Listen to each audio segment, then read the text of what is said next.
In a world where voices are silenced, one man refuses to lie down. It's about how hard you can get hit and keep moving forward. How much you can take and keep moving forward. That's how winning is done. He's been punted not once, 40 years they've been trying. not twice, You couldn't fire somebody if they were horrible, doing a terrible job. but 3 times. You're fired. He doesn't tell you what to think, but gives you something to think about. Welcome to the Bonafide Podcast with Luke Boner. And he's not Here we go. done Hold your ears, folks. yet. It's showtime. Well, g'day and welcome to a really, really important episode 102 Bonafide Podcast. The Millennial is on deck with me. Please stand and salute when an officer's on deck. I'm saluting you, Kelsey. Okay. And we have a ride and a half for you, so please stay with us. Lots to talk about. Truckee Tuesday with Rod Hannafy coming up. Scotty Phillips from the Motley Fool with some words of wisdom. Jonathan Kearsley, Sky News' bureau chief in Washington. Yes, and Luke's camera wasn't working this morning, so just put up with his ugly mug. When I came into my studio, Millennial, it was on the floor in pieces because you had been in here fiddling around Yes. and you didn't put it back together. It is not my fault. Oh, yes. But can I just say this, Kelsey Millennial? What? I've added putting it all back together to my skills list. I now know what to Well, do. Couldn't put it together in the time frame needed. No, but I didn't know what I was doing. Oh. Yes, it's very difficult to plug things in. No, but there was more to it than that. Don't start me. You might be the captain of this ship, but have you heard of the word mutiny? And I'm going to talk to somebody that I've been wanting to talk to for some time. Retired Colonel Michael Joseph Kelly, who was also a former Minister for Defence, on his inside thoughts to the Ben Roberts-Smith trial, which is coming up. What's it really like to be facing death on a battlefield and remembering what the laws of engagement are, and a few other things? He's a fascinating character with a lot to tell, and I'm looking forward to you hearing that. Yes, and just a reminder that the merch store is now open. Links to that are in the description. And if you want to win some merch, just leave a voicemail answering any one of the questions, or if you just got an interesting story to share, and we'll put you in the running. We will indeed. So let's get on with the show. We love the news. Something to think about. Something to laugh First of all, let's have a look at some of the news that's making news. We won't go into too much detail here because I'll go into more detail later on in the podcast. Kelsey knows this, my family knows this, and I guess a lot of you do too. I take Anzac Day extremely, extremely seriously. It's a sacred day. And I was up very early on Anzac Day. I watched the Ode and the ceremony at Martin Place at the Cenotaph on Channel 7. Then I got in a cab and went into Channel 7 on Sunrise later on that morning, and that's what we talked about.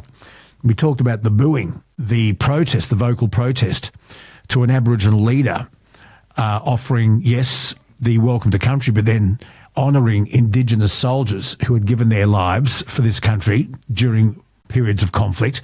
And there was booing, and I was appalled. It was disgraceful. It showed pure ignorance. It was just so un-Australian, I thought. But here's the thing, we live in a democracy. Do you have the right to boo when you disapprove of something? Are Australia's hate laws going to see people arrested for booing, even if it's inappropriate, even if it is showing absolute ignorance? Should we be arresting people for booing? It's an interesting debate, Kelsey. I think if you believe that people should be arrested for burning the Australian flag, then I feel like you should also believe that people should be arrested for booing during Anzac Day. They're both, I guess, acts of disrespect, right? Regardless if they're a protest or not. It was honestly just very sad to kind of see that happen on Anzac Day. As an Indigenous person, I don't go along with Welcome to Country. I kind of agree with Angus Taylor. I think it's overused. And personally, I don't feel the need to be welcomed to my own country.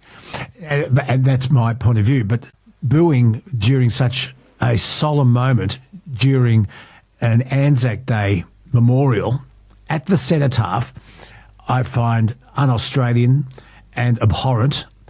However, do I really want to see people arrested for booing when they feel that they have the right to boo, to vocalise their... I mean, can you legislate against distaste? Yeah. I mean, do you want to see another art gallery closed down because through satire they have 3 world leaders wearing swastikas? Yes, the swastika is a hate sign, but if it's used in an art gallery reflecting satire in an artistic sense, should that be included in our hate speech laws? Yeah, I think everyone has the right to protest, to, even if we disagree. Yeah, absolutely. But I do think there is a time and a place for that. And why do we have to make it all about... It's like, it just seems very like me. That's like, I don't agree with this, so I'm going to, make a It's fuss the world about we it. live in. As JFK once said, I may not agree with what my neighbour is saying, but I'll fight to the death for his right to say it. Yeah, exactly. But there is a time and a place, and it's of course just there is. like, It wasn't the time or place. But should it be illegal to boo? I mean, I don't think he should be arrested, but let's just say he was. I think he should get in more trouble for disrupting a public service, more so than for booing against what Ernie was saying. Okay, it was disrespectful. For example, it is illegal in New South Wales when you're driving along to intercept a funeral cortege. And all the cars going to the cemetery from the service have their headlights on. It is illegal to pull out and interrupt that flow of traffic. So it's distasteful. Exactly. So I feel like this should kind of fall under that umbrella. Well, let's see what our listeners think. I'm going to talk to Jonathan Kearsley shortly. I spoke to him this morning from Washington. He was actually at the Washington Hilton where Trump was evacuated with J.D. Vance and other dignitaries because an armed man had somehow with all that security, had got in with not 1, not 2, but possibly 3 weapons and knives. How that got in there, I have no idea. And Jonathan Kearsley, Kelsey, was there. And he will explain exactly what happened and how he experienced it a little bit later on. I'm surprised Trump was awake for it. Did you see a couple of days ago he was at a press meeting at the White House announcing some type of healthcare thing or whatever, and he was quite literally falling asleep while other people were like around him talking about this bill or legislation. At one point his face was drooping. He quite visibly was nodding off in the middle of this important speech. I don't know, Luke. I think he's kind of on the way out. Wow. Yeah. Do you think that's bad? That's bad to fall asleep in the middle of a press conference. Yeah, which has happened before. He's farting at press conferences. He's falling asleep at press conferences. Surely enough is enough. It's time for Trump to go to bed. So, should they lower the retirement age for politicians to 60? I don't know, but I feel like... Because the argument is we want wise men or women, we want wise people who have lived a life to be governing us. I don't think age necessarily dictates how wise you are. I'm a big believer in respect is earned, not given based on age. If you're a dickhead, I don't care how old you are. Surely we have to have our leaders functioning on a baseline level to run a country. And that includes not falling asleep behind. It includes not falling asleep. Exactly. Kelsey, this is a story you found. I want you to walk us through it. What have archaeologists found in Egypt? So I came across this and I just thought it was really interesting. And I think it kind of goes back to my lack of understanding about history, particularly ancient history.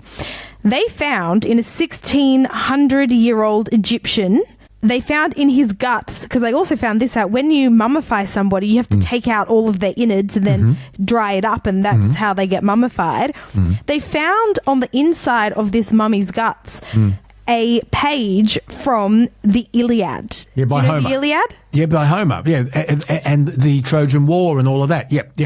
It never clicked to me that, these people were living alongside the Romans, that these things were happening all together at once. And I just thought that was very interesting. And it made me wonder, did this guy love Iliad so much that he had to be buried with it? It is interesting. It's like the Shroud of Turin. What's that? Are you serious? Yeah? It's the cloth that they wrapped Jesus' body in. Oh, God. Never heard of that before. And there's an imprint on it. Of what? And Jesus' face. Oh. It's like next to the Ark of the Covenant, it's one of the most sought after and treasured biblical artifacts. The Shroud of Turin. You've never heard of it? Never heard of it. Oh, Kelsey, you look it up. You'll enjoy it. You'll enjoy it. What would you be buried with? My 90. Yeah, that's true. And anything else? A Led Zeppelin or a Cold Chisel T-shirt. Yeah. And my blue jeans. Yeah. That's about it. Man of simple pleasures. That does it. What did the Mummy movie director say when the movie was finally finished? I don't know. Wrap it up. He said, that's a wrap. Yeah. Ha. Got it. You gay!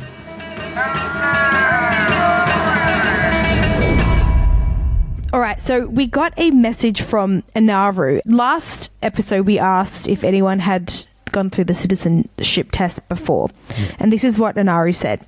He said, hey guys, my wife and I did our citizenship test last year as we moved here from the West Island, Perth, from the East Island, NZ, which is very easy nowadays. After 12 years of living here, luckily enough, ScoMo and Ardern came to their senses and made it much easier and cheaper for us Mozzies to become dual citizens at $500 odd, and as long as no bikie links or serious jail time, and must have lived in Australia either from 2022 or 4 years in total concurrently.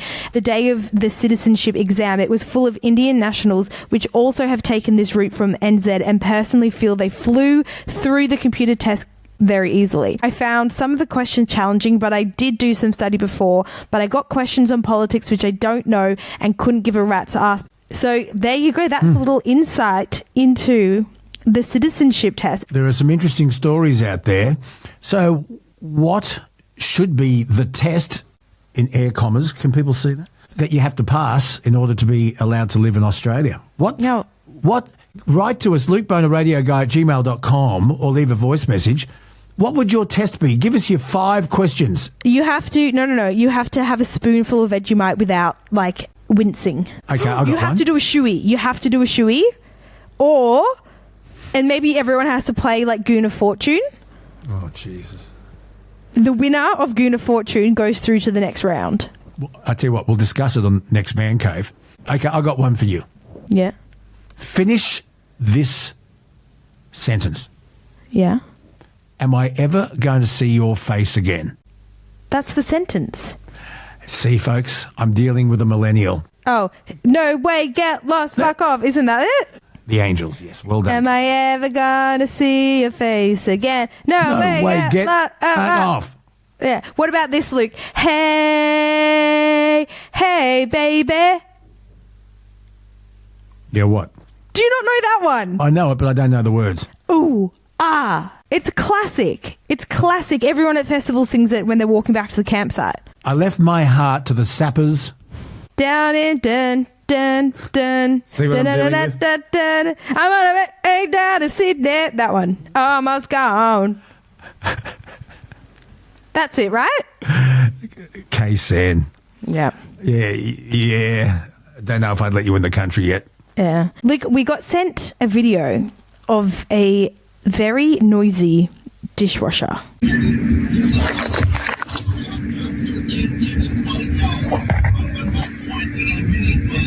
Can you hear that? I can hear something's on. So amongst the forks and the plates and the things, this dishwasher has managed to pick up on a radio signal, and that it's playing the radio through the dishwasher. I thought that what had happened was someone had dropped their mobile phone into the dishwasher, and it was playing through a phone or something. No. It was the dishwasher that's picked up a signal? It must be like a high-tech dishwasher. Can I just say this? It's not a very clean signal. Haha. But yes, I thought that was very funny. That Did is. you know that dishwashers could do that? Is it? I didn't know either. I mean, dishwashers are known for making weird sounds, but like the I've radios... heard of people being able to hear God or aliens through microwaves. Haha. No, I'm serious. What do you mean? There are people out there that reckon they can talk to aliens, and the aliens communicate with them through microwave ovens. Oh, kind of makes sense. Radio waves. Hey, listen, your mum, who plays in a big band, they had a gig at Marrickville. Anyway, so your mum goes into the ladies, this sign, it was apparent, she asked around, it was only on display in the women's toilets. Show the photo. So if you're watching this on video, you'll be able to see it. But it says, if you feel unsafe and need help, go to the bar and order an angel shot. Neat is bar staff will escort you out of the building to your car. On the rocks is bar staff will call you a taxi. And with lime is bar staff will call the police. Luke, this is a very common thing. Have you never seen this before? I've never seen it before. Really? This has been around for a really long time, angel shots. But should it be also on display in the men? Should it be on display in the men's toilets as well? Statistically speaking, it's women that need help in these situations. And also, it kind of loses its value if the men know what an angel shot is. You overhear so maybe we someone... shouldn't be talking about it. Well, maybe no, it's good to know in the sense of the people that are listening to this podcast, if they overhear a woman ordering an angel shot, they will then know, hey, let's just keep a little bit of an eye out. This person might need help. But the people that are preying on women in this way aren't going to know what an angel shot is. They're not interested in knowing these tactics that women use to get out of shitty situations. I don't think anyone that's listening to this podcast falls into that bucket, and maybe it's helpful for them to know that if somebody asks them this, this is what's happening. Anyone who works in hospitality, did you have a secret code word that patrons could use that warned you and the staff under duress? What was your secret word? I'd love to know. Stories and laughter that brighten my day. Got that bluesy rhythm, but it's swinging my way. Oh, I got the Luke on a blues. Well, I've said this a number of times. The upcoming Ben Robert Smith trial is Australia's most talked about trial for as long as I can possibly remember. And it all started back in 2023 with a defamation suit that he lost. Now, since then, the Commonwealth Director of Public Prosecutions has decided that he has more to answer to, serious criminal charges. Now, a civil case is a lot different to a criminal case, and I'll go into the legal ramifications of all of this in a lot more detail from a lawyer, James Glisson's podcast, because it's trickier than you think.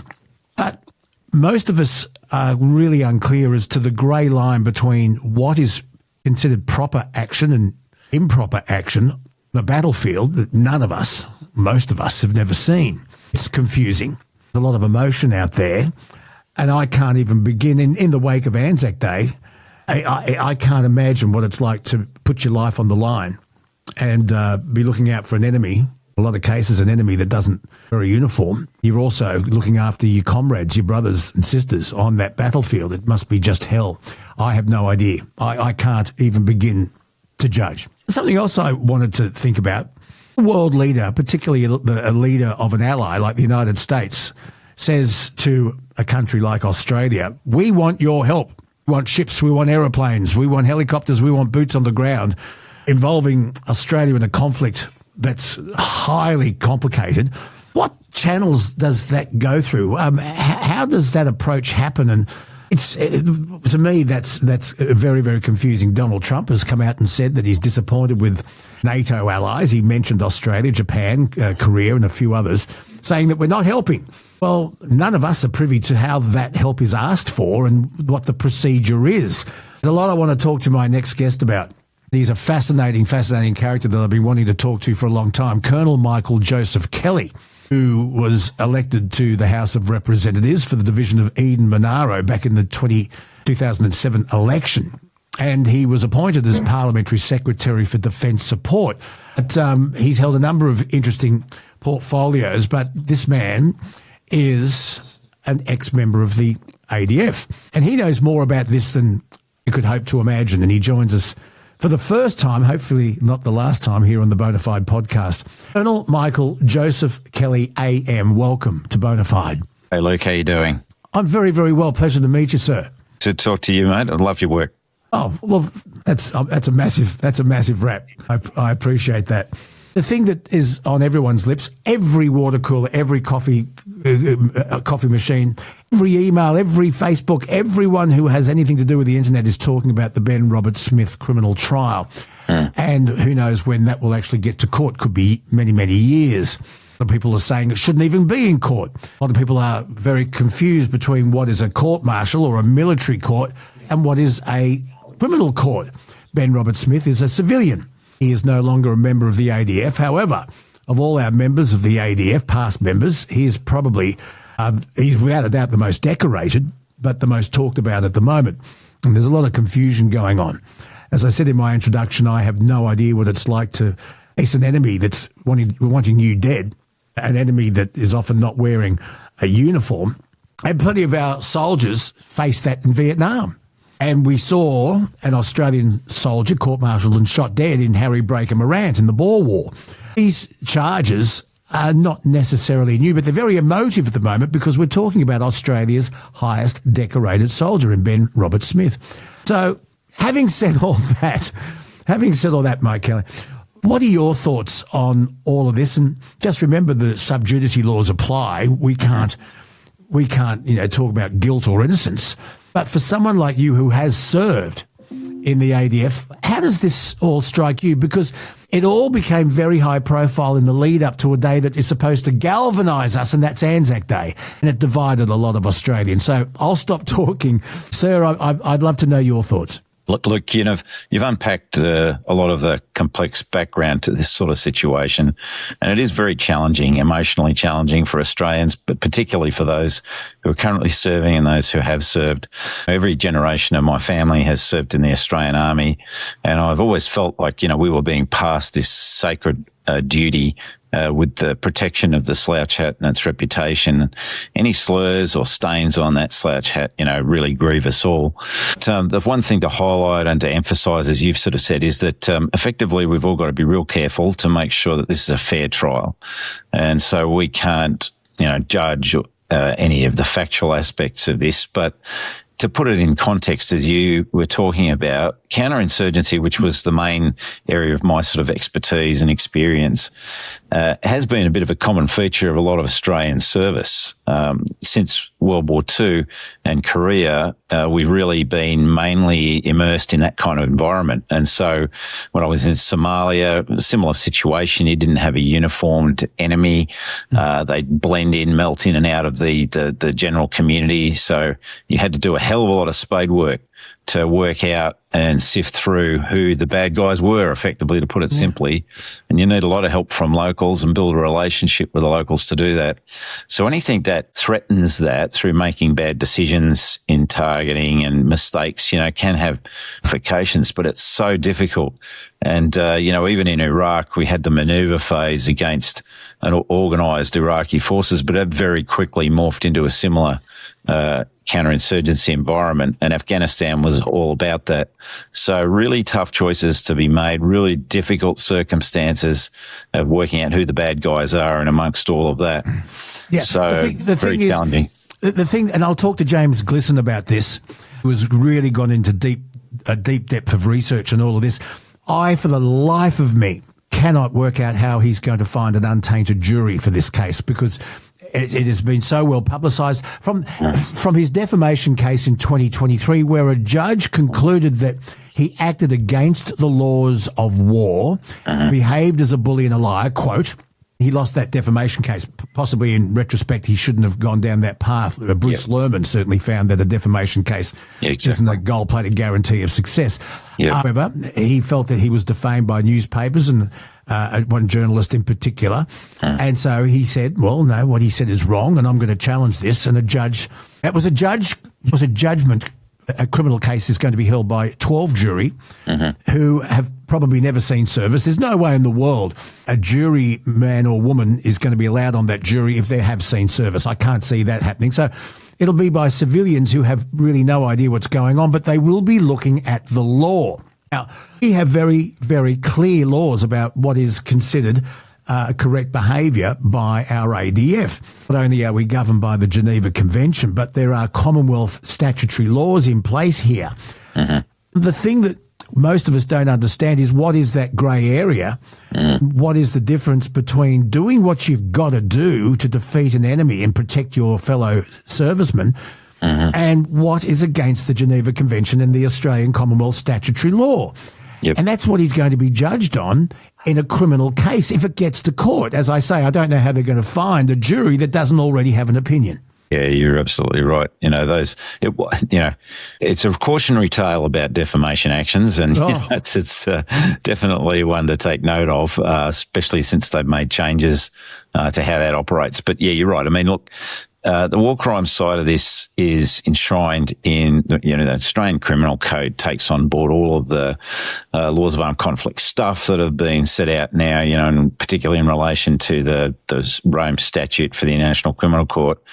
And at least one of the things to be aware of with this is, with the International Criminal Court, they can take action against any soldier in the world if the owner country of that soldier has been unable or unwilling to act where they should have, right? So in one way, if cases occur in Australia, then it protects them in theory from any, intervention from that International Criminal Court. And we've got real question marks over how that's going now after we've seen, the so-called prosecutor of the ICC in trouble for allegations of sexual crimes, etc., which allegations have been made that tainted how he sort of acted on warrants and things like that. And a good friend of mine who's worked with the International Criminal Court told me that not one of those judges has expertise in laws of armed conflict. And that's one of the problems here. We've got a lot of commentators out there who weigh in on these sort of subjects who have absolutely no real expertise in it. Yep. But to your point too, with this trial in particular, you can see all the practical problems. They'll be wanting how are they going to gather all the witnesses, which are scattered all over the world?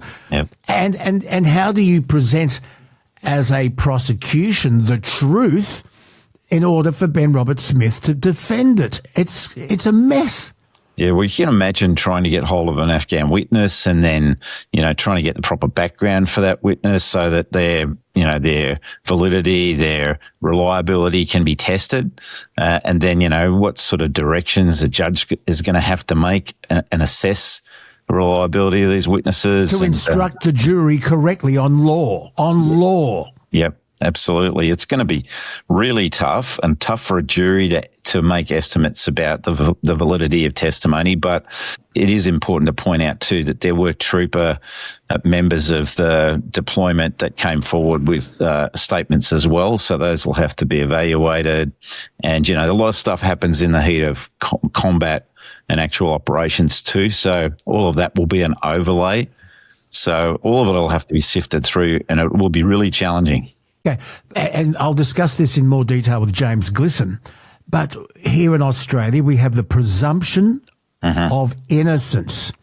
And Ben Roberts-Smith has said he was happy to turn himself in to the police, but he was arrested very publicly in front of his family on an aeroplane, and the media got a heads up it was going to happen. And I guess that's so the DPP has control of the narrative. I don't know. But that was very, very public. And maybe in public interest it had to be. I'm not an expert. The other thing is transparency, and we want a transparent proceedings because the Australian public has the right to see that the law is being carried out correctly and fairly in our eyes, even though we're ill-informed. But there's going to be, I imagine, a hell of a lot of evidence that the general public will never be aware of because of sensitivity, because it may somehow show the vulnerability of military secrets that we don't want people to know about. And so a hell of a lot of evidence is going to be held and presented in closed court, and we won't know what that evidence is and may never ever know. So it's not really an open court, is it? And maybe for national security, that's correct, but a lot of it's going to be redacted. We won't know exactly what's gone on. I mean, they'll be looking to protect technologies, tactics, techniques and procedures, but there will be a hell of a lot that will be open, hearings. I can't see there's going to be a great deal that will be compromising of national security in that respect. Some technical aspects of testing evidence may, but to your point too, the standard for a criminal trial is proving it beyond a reasonable doubt. Beyond reasonable doubt. So that's a tough test. It's vastly different. In the defamation action, it's just basically on the balance of probability. So completely different story. I mean, with the publicity, it's going to be a challenge, but also what you talked about, the video footage, I've got real problems with that for any case, right? It's, when you get someone sort of who's handcuffed and let off, by police, it's traditionally known as the perp walk, which is short for perpetrator walk. So you're already making, you're sort of setting a tone, bit of a casting a vibe over the thing that this guy is obviously a risk, a violent person who needs to be restrained or whatever. I just don't like these kind of video moments for any person who's been charged. Fine if they've been convicted and they're being let off, but I really don't like it because you're setting a tone right out of the gate, which is prejudicial. It's kind of like there's an argument in America where you can televise a court case. They have different rules to us. But you've got someone who is supposed to be enjoying the presumption of innocence standing before a jury and a judge in an orange prison suit, handcuffed and shackled. Yeah, it's not good. I'd prefer it if it didn't happen. But again, at least with our courts, there is a real rigor once the process gets rolling. And the standards get applied in our experience in this country, with all the proper precautions and tests. And, so I'm confident that the process itself, it'll be a fair trial. But I just, do worry about the context in which it's set. These trials that have this publicity around them will mean there'll be risks in relation to the jury. And we've seen cases that had to be recommenced because there've been faults with how the jury has been provided with information and who they've talked to, et cetera, compromising, the containment of the process. So there's going to be a lot of risks with a jury in a trial like this in terms of making sure that they're kept on the straight and narrow and don't do any little background work on their own or talk to people, etc. So there'll be some real risks with keeping the show on the road in relation to that aspect. I mean, you were a senior member of the ADF in Iraq. You mentioned Somalia, Bosnia. You must have seen a lot of things when in the heat of battle. In the heat of battle, have you got the Geneva Convention and our statutory laws running through your head? Let me give you an example. Just before Anzac Day, I spoke to an old mate of mine, Lyle O'Reilly, who was for many years a councillor on Bathurst City Council, but he fought in Vietnam. But he wasn't a conscript, he was General Army. And I said, what were your instructions when you were fighting the VC? He said, if in doubt, shoot first, fast and accurate. He was under orders. If in doubt, shoot first, fast and accurate. His words. So, maybe this is for James Glisson, but you can help me here. Was Ben Robert Smith a corporal? Was he in charge of his platoon or his group of officers, or was he under orders? And if he was under orders, where are these superiors? Well, that's completely correct. I mean, there is a lot of responsibility that sheets home to commanders throughout the chain. Yeah. What is the chain of command? What chain of command was Ben Robert Smith under? And there's a specific principle called command responsibility. So if a commander knew or should have known about, war crimes or the potential prevention of them and doesn't do anything, then they can be held responsible. But also, when we're talking about how you translate this stuff down for diggers, etc., people with the sharp end of these situations, they're usually translated in things we call rules of engagement. So it's basically refined down to specific guidance on what you've got to do or can't do in a particular operational situation. So it's very simplified, when you get down to that point of the... What are the rules of engagement? It'll differ, on every operation, and they'll be at different levels. So you've got your higher level targeting procedures. So when you're fighting a major battle like Israel and the US are engaged in now with Iran, or we were in the combat maneuver phase in Iraq, that's big picture stuff. What can your fighter bombers target, what the precautions in attack, all that sort of stuff are. And then you get down to the sharp pointy end where you've got, your digger out there, your forward scout scout, etc., and or troops from the SAS being inserted into taking out high value targets, etc. It's an issue then about under what circumstances can you fire your weapon at a human being, right? So really, it's simple as that. And when, that human being is deliberately trying to confuse you as to whether or not they're a combatant, that's where it becomes really tricky. And also, like we had in Somalia, you'd have kids involved in shooting at you as well. Very small kids. And in Gaza, it's the same story. Hamas had a whole organisation very much like the Hitler Youth modelled on it, where you'd take kids from the age of 12 and give them military training and then start deploying them at the age of 15, which is a violation of the UN Convention on the Rights of the Child. Well, the VC did that. The VC did that exactly. in Vietnam. So, then you've got these questions in a soldier's mind, can I shoot a child in that respect? And at the end of the day, it all boils down to, the legal situation is one thing, the moral one really is challenging, and, the legacy effects of that on the soldiers. But the bottom line is it's a simple rule of self-defense in many ways. If you see someone who's armed, it doesn't matter whether they're actually pointing the weapon at you at the time. They're clearly not in your team. They're carrying a weapon and they're, maneuvering, positioning themselves against you, or the circumstances indicate that they're hostiles. Then it's legitimate to then, respond accordingly and target that person. And once again, there is no inference to guilt or innocence. I wasn't there. The trial is yet to come. But it is a war crime to execute a prisoner who has surrendered, correct? That is correct, yep.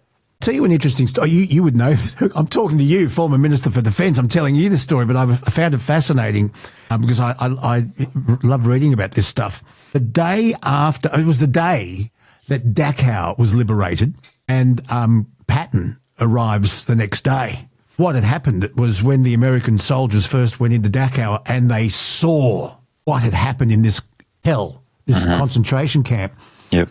And a lot of the German soldiers had pissed off, but there were a number that stayed behind, thinking that they would be, yes, the Americans are here, there's nothing we can do now. By the way, as the Americans were coming up to the gates, they were shooting, but they were overpowered. Dachau was liberated, and some young American soldiers, there were a number of them, could not believe, vomited, were physically sick, upset, distraught at the bodies, the gas chambers and the children, and an airline hangar full of children's shoes, and they shot dead German soldiers that had surrendered. And there was going to be a huge inquiry into this, but Patton said, I don't know if I wouldn't have done the same, or words to that effect, and it was squashed. That was interesting, wasn't it? Yeah, look, and there's two things here. One is whether you remember that story? Oh, yes. Yeah. No, really familiar with that. Have I got it right? Yeah. There were plenty. I mean, and our troops in New Guinea, faced this terrible situation. It was a brutal environment there where the Japanese were slaughtering Australian prisoners. They didn't want to have anybody they'd have to feed, etc. But, it was kind of a bit of a common practice. And so, the Australians, sort of reacted in kind in many ways, And so there's two things here. One is whether you're guilty of committing a war crime in killing someone who's what they call out of the fight, or to combat's the technical phrase. So if someone's out of the fight, killing them is a crime. But there's also this thing called mitigation. So the courts take into effect the circumstances as to how much you should be penalised for something like that. And look, I understand what goes through people's heads here. I was caught in one situation in Somalia where it really brought home to me, coming back to this point about command responsibility, what your role is as a leader. And over time in these environments, you develop a bit of a moral callous. It's a brutalised environment. You're surrounded by destruction, and you're constantly dealing with threats that, and even just, in the area of Mogadishu that we often operated in was really hostile. And just, people on the side of the street would either throw grenades occasionally into vehicles or chuck things and abuse and whatnot. So you never knew, when your next threat was going to come from. And on one day driving through Mogadishu on bit of a mission. There was a Somali that was throwing stuff and hurling abuse on the side of the road, and I'm sort of standing up in the back of the vehicle. The driver then drives over to the side of the road, and a few of the guys jump out and start getting stuck into this guy. And for a nanosecond in my head, I'm thinking, yeah, bastard, should teach this bugger a lesson. And then immediately I said to myself, what the hell am I thinking? So I immediately sort of grabbed hold of these guys and said, get back in the vehicle. And we went back to our base and pulled them aside and had a bit of an interview without coffee, as you might say, and brass them up and sort of straighten them out. But it pointed to me how that can happen to you, how you can start developing those moral calluses as well, and what responsibility you have as a leader. And the example of where that all goes horribly wrong, if that doesn't happen, was right there next to us in Somalia with the Canadian Airborne Regiment, where the commander, the CO, and we were very fortunate. We had a really moral, decent guy in Dave Hurley as our commanding officer. Yes, He really set a moral tone for the battalion. He knew it was a lot like Vietnam, and he understood the circumstances. But the Canadian Airborne Regiment CO was the opposite. He said, Leo, let's teach these buggers a lesson who are coming into the base and stealing stuff, et cetera, et cetera. And down through the chain, there'd be good quality OCs of the subunits and good quality NCOs, except in one fault chain where it went all the way down through that chain, whereby you had diggers who were beating to death Somalis, right? So that became a massive scandal afterwards. It led to real trauma within the Canadian, sort of whole society and establishment. The unit was eventually disbanded and the minister lost his job. It was just and it was a good case study. I sort of had a close look at it. In fact, I was in Ottawa when they made the decision to disband the unit. And it really brought home big lessons to me about that responsibility the command chain, all the way down to, your corporals, section commanders and troop commanders, to maintain the tone, the moral tone. But when that goes wrong, you look at all the circumstances and then you can make, your judgment about the leniency that you apply. But we have to hold the line on what is just not acceptable. I know this is Hollywood now, but wonder, is there an argument that the end justifies the means? And the Hollywood example is Colonel Nathan Jessup, played by Jack Nicholson in A Few Good Men, where he finally admits that he did order a code red, but his argument was it was to maintain discipline because discipline saves lives, and you have no idea what it's like to sit on that wall, hold a weapon, and you sleep under the safety that my command provides you, but you question on how I provide it, etc. I may have seen the movie once or twice, but his argument was the end justified the means. Yeah, it never does. I mean, I often said this, in Iraq it was really challenging. I had a lot of different roles there, and one of them was in building up human intelligence network, because it's really important for you to build a relationship with the community to win good intelligence, right? And what happened was the US leadership, from Donald Rumsfeld down, were applying all the wrong ways in which you deal with, an operation like Iraq had become. And they were actually fueling, bad blood and an insurgency there. So, you'd have the news that there would be 3 bad guys in a grid square. And so their approach would be to go and arrest the whole grid square. So you'd be scarfing up 1,000 people at a time and locking them away in these hell holes and just feeding an insurgency. And then, Rumsfeld felt that the reason why we weren't getting the job done was because we didn't have enough actionable intelligence. So he started telling people basically to take the gloves off. And they sent over a commander who'd been in Guantanamo doing this kind of thing. Yeah. And I started sending signals back to Australia saying, hey, this is going to be trouble, and warning about, what would happen next. And then we had Abu Ghraib, right? So the problem is that when you do targeting, or when you engage in, sort of torture, or, this kind of really above the line stuff, it hurts you strategically. We used to start talking about the strategic corporal back there, where these decisions made at a very low level can really hurt you strategically. and set your mission back. So it's really important when you're involved in counterinsurgency to really be wielding the rapier rather than the broadsword as much as possible, and take great care with your targeting. And so it's actually as important as when you don't sort of shoot as when you do. And the amount of times we would knock over like wedding parties or whatever in Afghanistan, and, accidents like that because they'd be shooting in the air to celebrate a wedding, or, things like this. And even like the US accidentally took out the MSF hospital in Kunduz. So, these mistakes happen. Intelligence can be faulty, etc.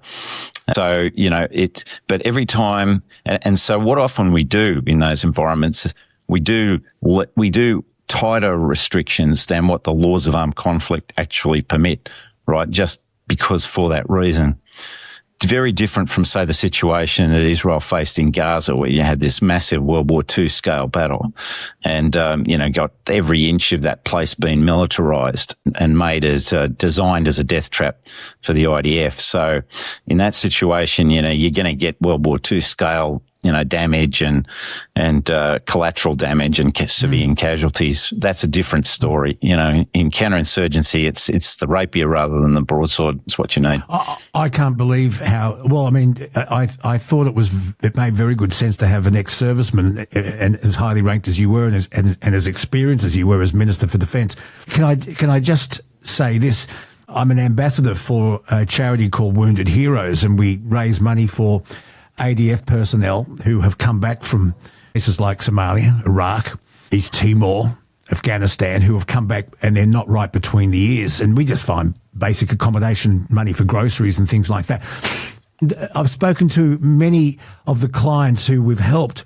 They just don't believe that they've since come back from transitioning from being a lethal weapon who was under enormous stress because the enemy's trying to kill them, coming back to civilian life, and the adjustment is very, very tough. And we talk about PTSD. A lot of them felt betrayed by the way our ADF and the Australian people treated them. And I guess it's because when you are, like you were, fighting on a platform that's so far removed from Australia and our way of life, it's hard for us to understand what you've been through. And maybe you don't feel as welcomed and embraced by the Australian public because we just don't relate. I think in World War II, when we were bombed in Darwin and subs came into Sydney Harbour, a number of Australians thought, geez, I know what it's like to be under threat. And I'm wondering if it's cultural. I mean, let's look at, say, Israel or even Lebanon or Iran or any of those Middle East or European countries that are constantly under threat. The civilians know that stress. They're under threat too. They're hearing air raid shelters, air raid sirens, and they're being bombed. And so when their soldiers come back to them after being out on the front line, the civilians who are so used to that culture embrace them because they get it. And here in Australia, we're lucky. We don't get it because these platforms of conflict that you've been involved with are so far removed from the average Australian. Am I making any sense? Totally, mate. I mean, it's very, very hard for Australians to appreciate. If we'd, say, been placed in Israel's situation, let's say we had a neighbour right next to us sharing a border with us that had fired 50,000 missiles and rockets against us over an 18-year period, and then one day invaded, a big slab of our territory and raped, murdered, sexually mutilated and took hundreds of hostages of Australians. How do we think the Australian public would react to that? What demands do we think the Australian public would have placed on the government? And to understand the nature of that mentality too, as to how you have to respond, it's like an existential threat. So, and it actually applies to all of us. So if you take Iran and the regime there, they believe in this concept of the 12th Imam. So the basic line is that there's a 12th Imam out there, the Mahdi, who's hidden, and he'll reveal himself at some point. And the Iranian theory is that there's going to be a trigger so that enables him to reveal himself, which in their mind is the complete destruction of Israel and the killing of all Jews. But that's not where it stops. When the Imam then manifests himself, the idea is that's the beginning of the Islamization of the entire globe, right? So that's not their stop point. And so them acquiring ballistic nuclear missiles is not just a threat to Israel, that we know that they would use them. And when they were asked, well, if you use nuclear weapons against Israel, you're going to kill the 2 million Israeli Arab Muslims that live there, and also all the fallout and the Muslims that live around there. Well, look at the World Trade Center. Yeah, Muslims were killed there. So their answer to that is, well, that's great. They're going to be instant martyrs who go straight to paradise. It must be incredibly hard to fight an enemy, and I'm talking about radical Islam. I'm not talking about the wonderful peace-loving Muslims that completely outnumber them. Yeah. But I'm talking about the radical Islamists whose ultimate goal is to be a martyr, and death doesn't frighten them. You're not dealing with an enemy who's frightened about being killed. Yep. It's a reward. How do you fight an enemy with that ideology? Yeah, the created death cult that are happy to sort of, wheel children into that effort, etc., and draw no boundaries, right? Women, children, whatever. So the nature of that threat and the existential nature of it needs to be understood for us to make judgments. But you're absolutely right. I mean, the battle that Islam's going through at the moment is a battle for its soul, and these extremists want to capture that soul. So our job is to really get behind and support the voices of moderate Islam, and we're very fortunate in Australia that the bulk of our community have been of that kind. And so I remember when we were preparing for the 2000 Olympics, we knew that there was an Abu Nidal terrorist out scouting for targets in Australia.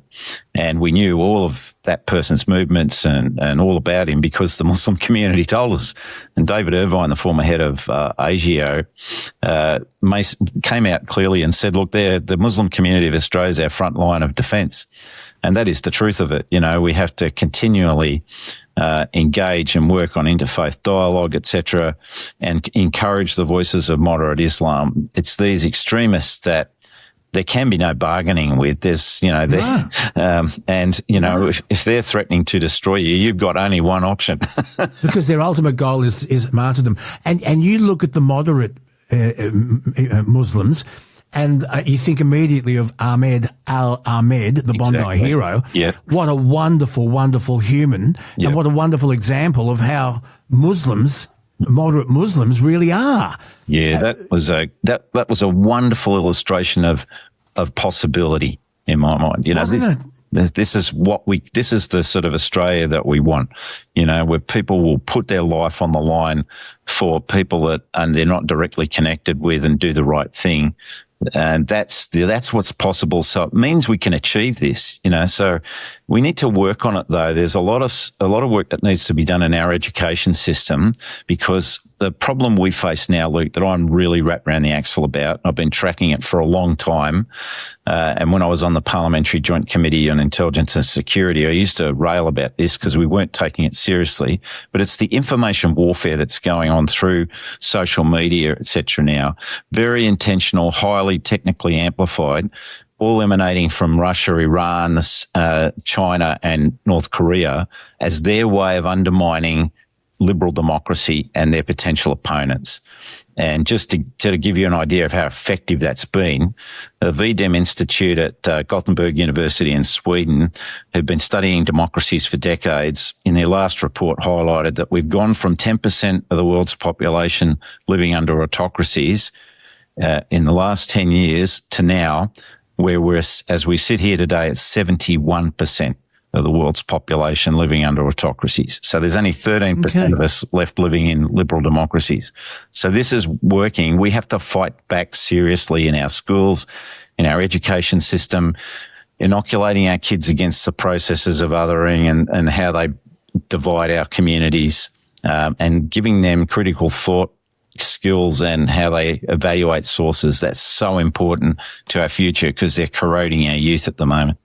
I'm talking with Colonel Michael Joseph Kelly, former Minister for Defence and returned serviceman who has seen more than I would ever want to. It's a fascinating chat, Mike. Thank you so much. I'll get you to put your political hat on, but at the same time, your military hat. You're going to wear two hats for me now. You might need two berets to fit them. Booing on Anzac Day at the memorial, I watched that on Channel 7 and I was later on Sunrise that morning.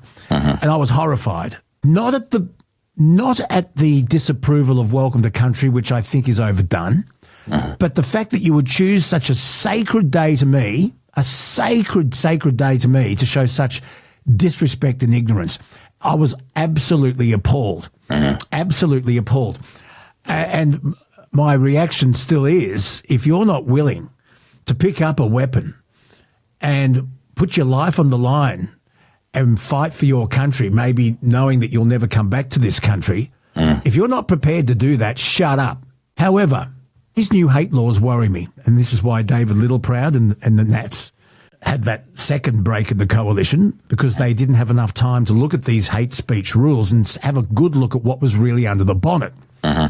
So if it's possible for you to keep a politician's hat on and an ADF hat, yes, booing on Anzac Day is abhorrent, it is un-Australian, and it shows the utmost of disrespect and ignorance. However, did my pop, James Rupert Reed, fight at Villas Bretno for the right to be able to boo when you want?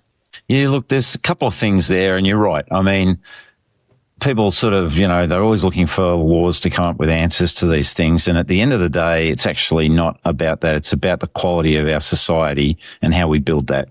So if someone says something, then I should be allowed to take issue with it. And so quite rightly, if someone gets up there and boos at an Anzac Day and we create a chorus of response to that makes it very clear that's not who we are as Australians, that's the appropriate response. And it does appall me. It shocks me. I mean, you had some of those people who were booed with service background. One of them served himself, had two brothers who served in Vietnam. This is Aboriginal leader Ray Minicon, whose father was a light horseman. His two brothers served in Vietnam, and he too volunteered for civilian service. Yeah, just shocking. It really offends me, because Anzac Day to me it's such an important moment for us to stop and reflect. And the silence and the gravity of those moments are opportunities for us to really absorb lessons into our souls. That silence is sacred. And for someone to disrupt that in that way, it's so shocking to anybody who's there that, it really, it injures our soul, in what we're trying to achieve on that day. And they should be condemned uphill and down dale. So when we come to your point about hate laws, it then gets back to me. And, a lot of these people that, the far left at the moment, they're out there talking about free speech, and that free speech is the last thing they want. They've been doing nothing but trying to stop people from speaking. Anybody who disagrees with them, they cancel. They try to get them put off podiums, etc. So they're all about, stopping free speech. So I want to make that point. They really disgust me. They're so hypocritical, and they basically have fascist tendencies these days. But when it comes to hate speech and the laws, to me, it gets back to whether or not you're talking about something that is a precursor material to violence. And so when you have Wissam Haddad and the Al-Madina Dawa Centre in Sydney getting out there and setting a tone for what Jews are and why you should kill them, that's where you need to act. And, it was, you had Tony Burke saying that, well, I couldn't act against Hizb ut-Tahrir because the agencies were telling me that, they didn't meet the legal threshold for a terrorist organisation. Well, that said to me that our laws did need fixing, because many other countries around the world had already banned them, including the UK 2 years before us. And by the way, they've been banned in many places in the Middle East, including by the Palestinian Authority. So they are a horrendous organisation that are part of the ecosystem of terrorism, and how people are groomed and ideologically prepared to commit what we saw at Bondi when 55 of our fellow Australians were shot, including a 10-year-old little girl who was killed. So the mindset of someone 15. 15 killed, 55 shot. And some of those people have got multiple surgeries ahead of them and, were very lucky to survive till now. But what the mindset, mate, is the one I want to focus on, of someone who can look down a scope on a rifle and identify a 10-year-old little girl running to her mother and shoot her dead, right? Yeah. That's the battle we face, is that battle of the mind. And so, hate speech that is related directly to violence, I think we need to find ways to to use the law in that respect. You take away the ability of a Hizb-ut-Tahrir to organise, to raise money, to operate in disseminating their vile poison. That's important. But for the rest of it, that's not directly related to violence. It's about all of us standing up and have the guts and the spine and the ticker to speak out against crap that we hear. But it's about leaving that speech there as to be challenged rather than trying to find ways to make it illegal. I wonder if it was you that was behind that car in that vantage point where Ahmed Al-Ahmed disarmed that man and pointed his weapon at the man. If it was you, would you have been tempted to shoot him? I would have definitely shot him because effectively, that it had to be brought to an end.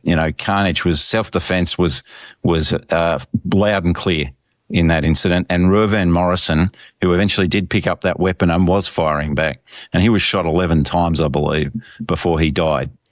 He was a genuine hero, that man. He was in his, senior years, after all he'd lived through. He shouldn't have been put in that position. He'd come here for safety and security and should have been asked in his, venerable age to have to do that, but he did. And he paid with his life. But, that was a perfectly legitimate situation. If you had the wherewithal to fight back, and it's a real shame that our police weren't armed with long barrels, which might have brought that situation to a quicker finish. But I can't believe there weren't more police there, knowing that it was a sacred Jewish day. It was going to be a Jewish celebration at Bondi, knowing the hatred and the vilification that the Jews, particularly in Bondi, were targets of. I can't believe there weren't more police there. That's another story for another day. Yeah, but Luke, the other part about that to me is the intelligence capabilities we have in this country. And I know very well from having working with them until I retired at the end of December 2024, but they weren't being equipped with the state-of-the-art tools that like organisations of ours around the world have. And that would have been real enablers to preventing a Bondi situation when you had the bright red thread of a person with connections with ISIS and then their father goes off and buys 6 firearms, etc. So many data points that the technology exists nowadays to join those dots for you, pop-up alerts on operators and analyst screens. We need to accelerate those capabilities, and they've been delayed because our agencies haven't had the money to upgrade their infrastructure to even have the computing power to host those things. These are things I hope surface in the Royal Commission, but since Dennis Richardson left it, I've got real problems with whether or not we're going to get to the heart and the bottom of those things. We can talk more about that next time we chat. I did want to ask you, Donald Trump feels let down by his NATO allies. He feels let down by Australia, Japan, Korea, and plenty of others, that we didn't give more support in the attack on Iran. Defence Minister hat back on clearly now. Yeah. Should we have done more? Should we be doing more? Look, it's troublesome when you're dealing with Trump. I sort of often refer to him as a broken clock. He's right twice a day. And, and partly the problem here is that it's hard to get a coherent narrative out of him, on the strategy. And so to get people to sign up for something, can you trust this guy? Where are we going if we do sign up? I know that Australia is looking to find other ways to support the effort. The government has, I'll give them credit for recognising the threat of Iran and the true nature of it. And we've got to come out of this with neutralising their stranglehold on the Strait of Hormuz, for a start. It's just unacceptable that they hold the world to ransom like this, and they've built up a strategy around that for 40 years, and we should have been working on that much more aggressively, much sooner. So whatever we can do to contribute to ending that stranglehold, we should. And also to give the Iranian people the possibility, and, that's fraught with its own sort of challenges we could debate, but, give them the opportunity to stand up against their regime, which has been so brutal and slaughtered them in the tens of thousands. So defanging the regime, those sorts of military strikes that have been, sort of preventing or disarming Iran's capability has been, to my mind, a reasonable goal. Getting that enriched uranium out of there is another really important thing, because even with the enriched level of uranium they have now, they could build a nuclear bomb. It's just that at this stage they haven't been able to take it to the point where they could arm a ballistic missile with it. So it should be extracted. Whatever we come out of this situation with, it has to be part of the deal that enriched uranium is removed and that they can't ever do it again. There's so much more to talk about, Mike. Can we stay in touch and can we have another chat very soon? Yeah, totally, Luke. Look, I'm so glad you take the time to actually tease these things out. It's hard to get it out in 30-second news reports, but also I want to thank you for your work for veterans, mate. It serves you very well in terms of your standing upstairs and, your credit as a human being. So thank you very much for that support. You're embarrassing me. It's not in my pleasure. It's my duty, I think.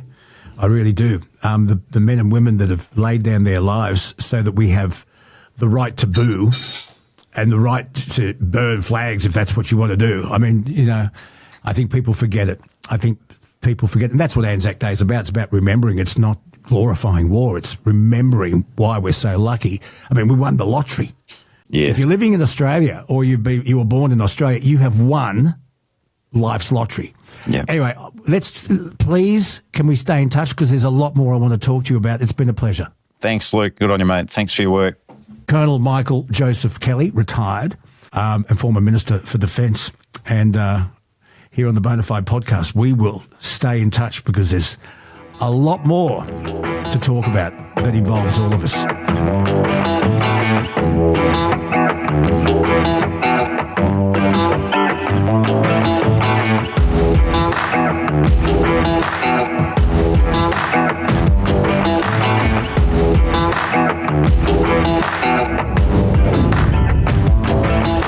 As we all now know, the US President Donald Trump has said that a shooter has been apprehended after that famous security incident forced his evacuation from the White House Correspondents' Dinner in Washington.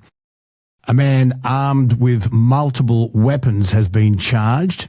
He's been charged at a security checkpoint at the Washington Hilton Hotel where the event was being held.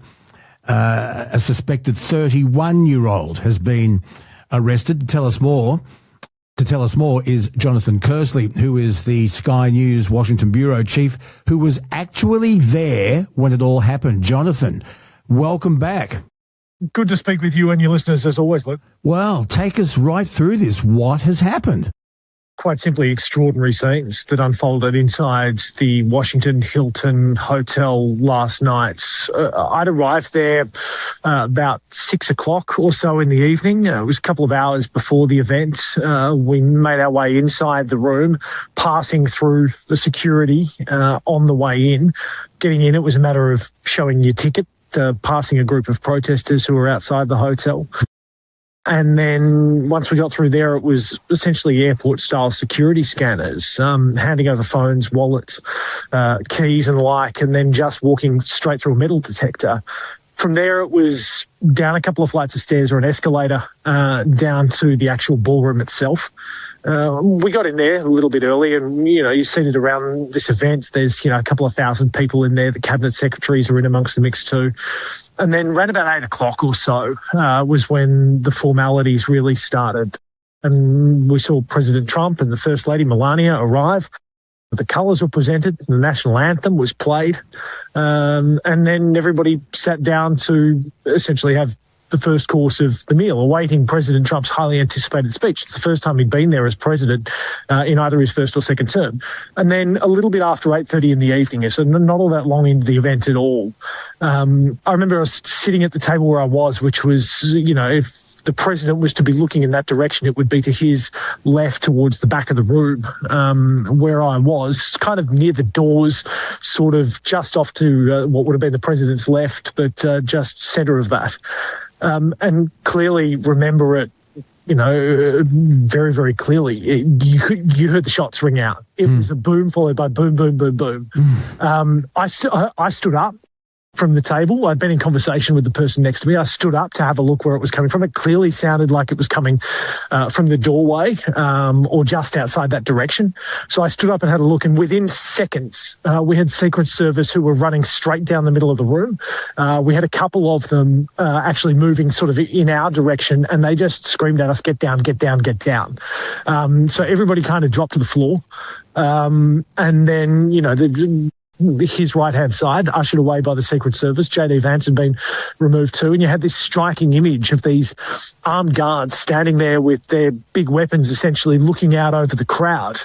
And it was quite a period of time before we were actually able to find out exactly what was going on. Obviously, you know, we were all, once we understood it to be safe enough, moving around the room to try and talk to people, find out what did they see, what did they see, what did they hear.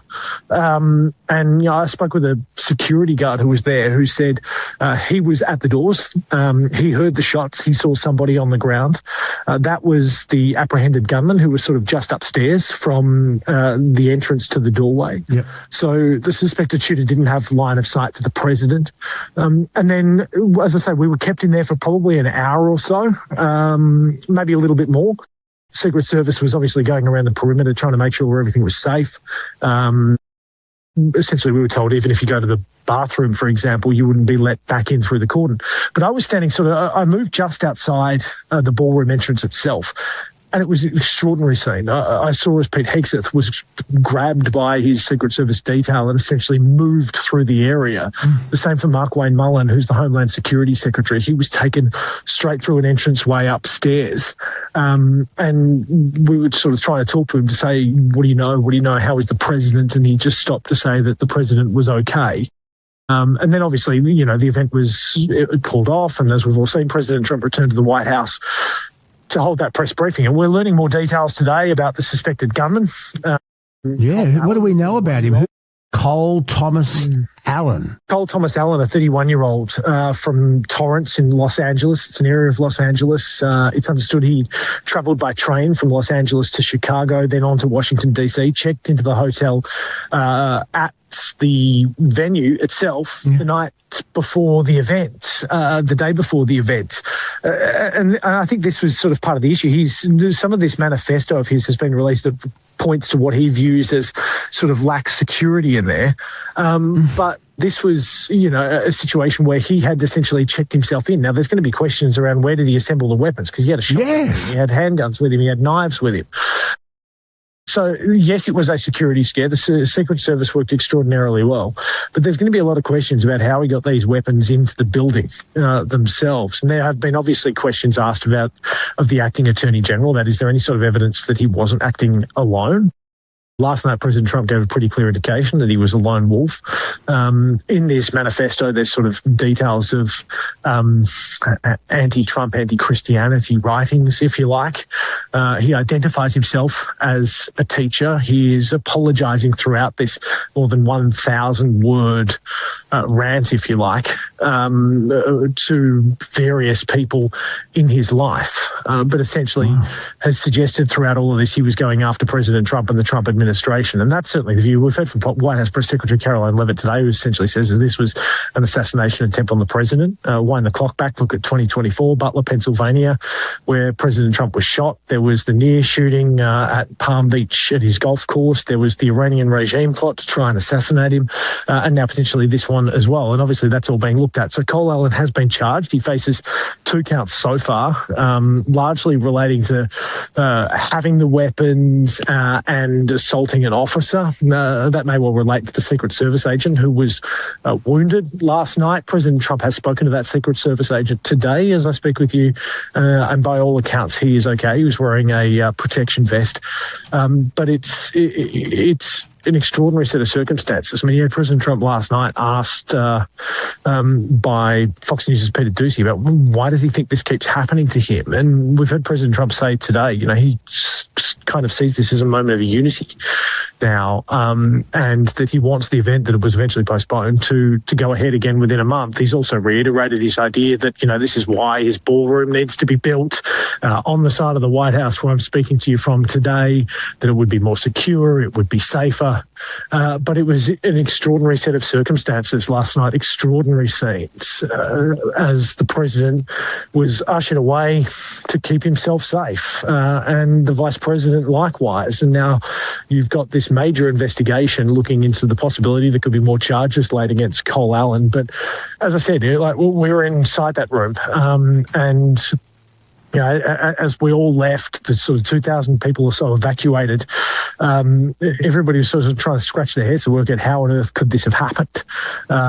All of the area where the gunman had been was cordoned off last night. There were Secret Service agents at the elevators trying to get up there, at the stairs that were trying to get up there. But even as I was standing outside that ballroom itself, and we saw cabinet secretaries come rushing past us, escorted by their Secret Service detail, at one point there was a trio of Secret Service agents, and this was probably about half an hour after the incident itself. And leading that trio was a woman who had a gun drawn. Behind her was a man who had his hand on his on the gun on his belt. It was this real scene of chaos, of confusion, of panic. But in the end, look, thankfully, nobody inside the room at the event was injured or worse. And now you've got a situation where Cole Allen is going to go before the court process and may well have further charges laid against him. It's amazing that he wasn't shot dead right there and then. And of course, absolutely, Jonathan, the conspiracy theorists will love this, like they did at the attempted assassination of Trump at Pennsylvania when he was actually clipped in the ear. Oh, Trump set the whole thing up. It's all a big publicity stunt. You watch. The conspiracy theorists will love this. It's already started. Oh. I mean, the internet is doing what the internet does. And there have already been wild theories spread online that, really aren't worth going into. It's, people who are trying to overanalyze minute details of things with their own suspicions already in mind. And in one instance, I saw questioning why the president would have so much security around him. Well, I can tell you, as somebody who has covered the president quite a lot, that is incredibly normal for a US president. They always have Secret Service detail and armed guards with them. It's just you don't always see them come rushing out onto the stage holding their firearm. That's because they don't believe, or quite often, that there is a direct threat. That is why the scenes that we saw in Butler, Pennsylvania, that is why the scenes that we saw last night are confronting. And so, look, people will say what people want to say. But right now, this is an investigation that is focusing very much firmly on the idea that Cole Allen was trying to assassinate key members of the Trump cabinet and potentially the president himself. Yeah, well, it'll be interesting to see what Cole Thomas Allen has going on inside his head and what they uncover. I wanted to ask you about the failed peace talks with Iran through Pakistan. But by the time this podcast drops, Jonathan, things could have changed. It's very, very hard to keep up to date with all of this. Yesterday we heard Trump say that US envoys are not going to travel to Pakistan to negotiate with Iran. They can call us anytime they want, he said. He said it's just too expensive. It's too much wasted time on travelling. What do we make of all of this? Well, we could record 50,000 versions. Yes, I know. Look, it's the situation we look at, as I talked to you, a matter of hours after the shooting at the Washington Hilton. We've heard from President Trump on Fox News today. He says he believes that they have won this war with Iran, that they are not too far away. Yeah, I've heard that they are victorious. Once again, we are hearing, the same sort of lines that he's repeated about, Iran can come to him. It was very clear, at least Iran was making it clear, they weren't going to be meeting the US directly in Pakistan. And I think that's why President Trump essentially pulled the pin on the trip of Steve Witkoff and Jared Kushner, making them stay in the United States with no firm belief that there would actually be anything substantial come of it whatsoever. So once again, as I talk to you now, we sort of are at a standstill over it. Iran clearly wants one thing. The United States wants another thing. More than 6 weeks into this conflict. And you've still got a situation where the Strait of Hormuz remains, in effect, closed. There's still major concerns over security in the region. We've heard the heads of senior oil companies say, they believe that there could well be need for the escorts in and around the region long after this conflict ends. That's going to be a costly and expensive exercise. So there's going to be a lot of trepidation, even once this conflict ends, if it does end soon, about trying to get that oil out through the Strait of Hormuz and around the world again.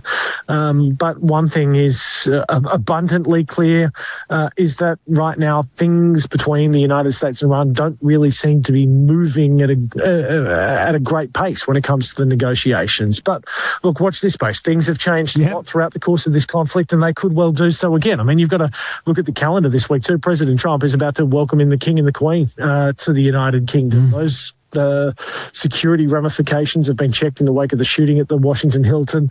That trip is going to go ahead as planned. So it's going to be a busy week for the president, where the focus may well be on the aftermath of what we saw at the Washington Hilton, but also on the visit by the King, which is essentially moved by the British government to try and restore the faith in the alliance between the United States and the United Kingdom. They are putting on a charm offensive by bringing the King and the Queen here.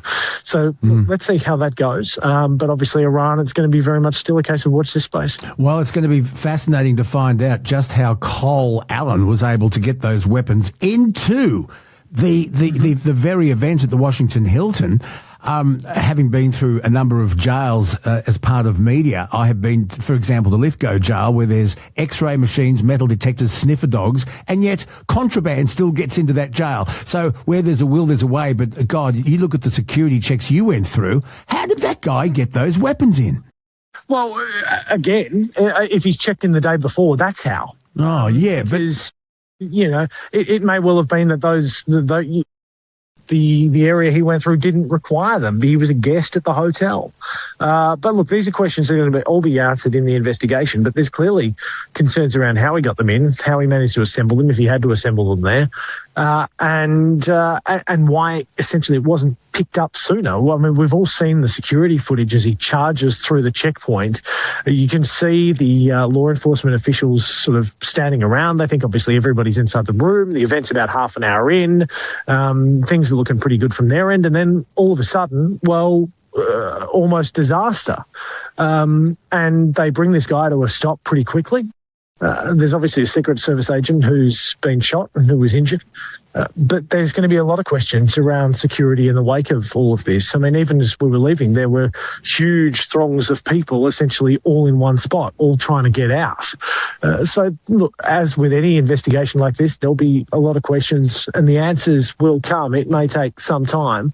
But right now, it's very clearly concerning how somebody was able to travel across the country with this intent in mind, get into the hotel where the event was being held, where the President of the United States was, and get close to the President of the United States with firearms and firing shots. Unbelievable. Jonathan Kearsley from Sky News, thank you so much for keeping us up to date. Really appreciate it. Always good to talk to you and the listeners. Thanks again, Luke. And stay safe, buddy. Always, mate.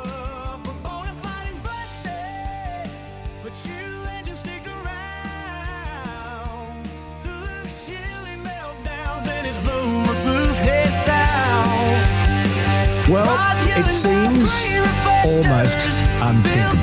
But folks, we now face the very real possibility for Australia's oldest and arguably most beloved department store, David Jones, may come to an end.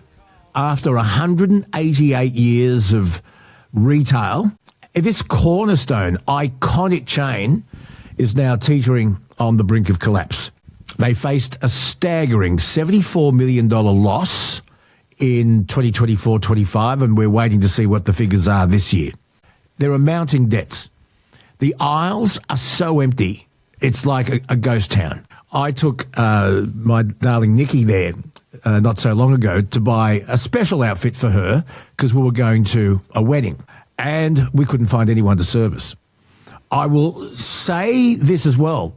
I went to buy some, I wanted to go and buy a suit and some menswear from both David Jones and Grace Brothers. Same thing at Grace Brothers. You could fire a cannon up the aisle.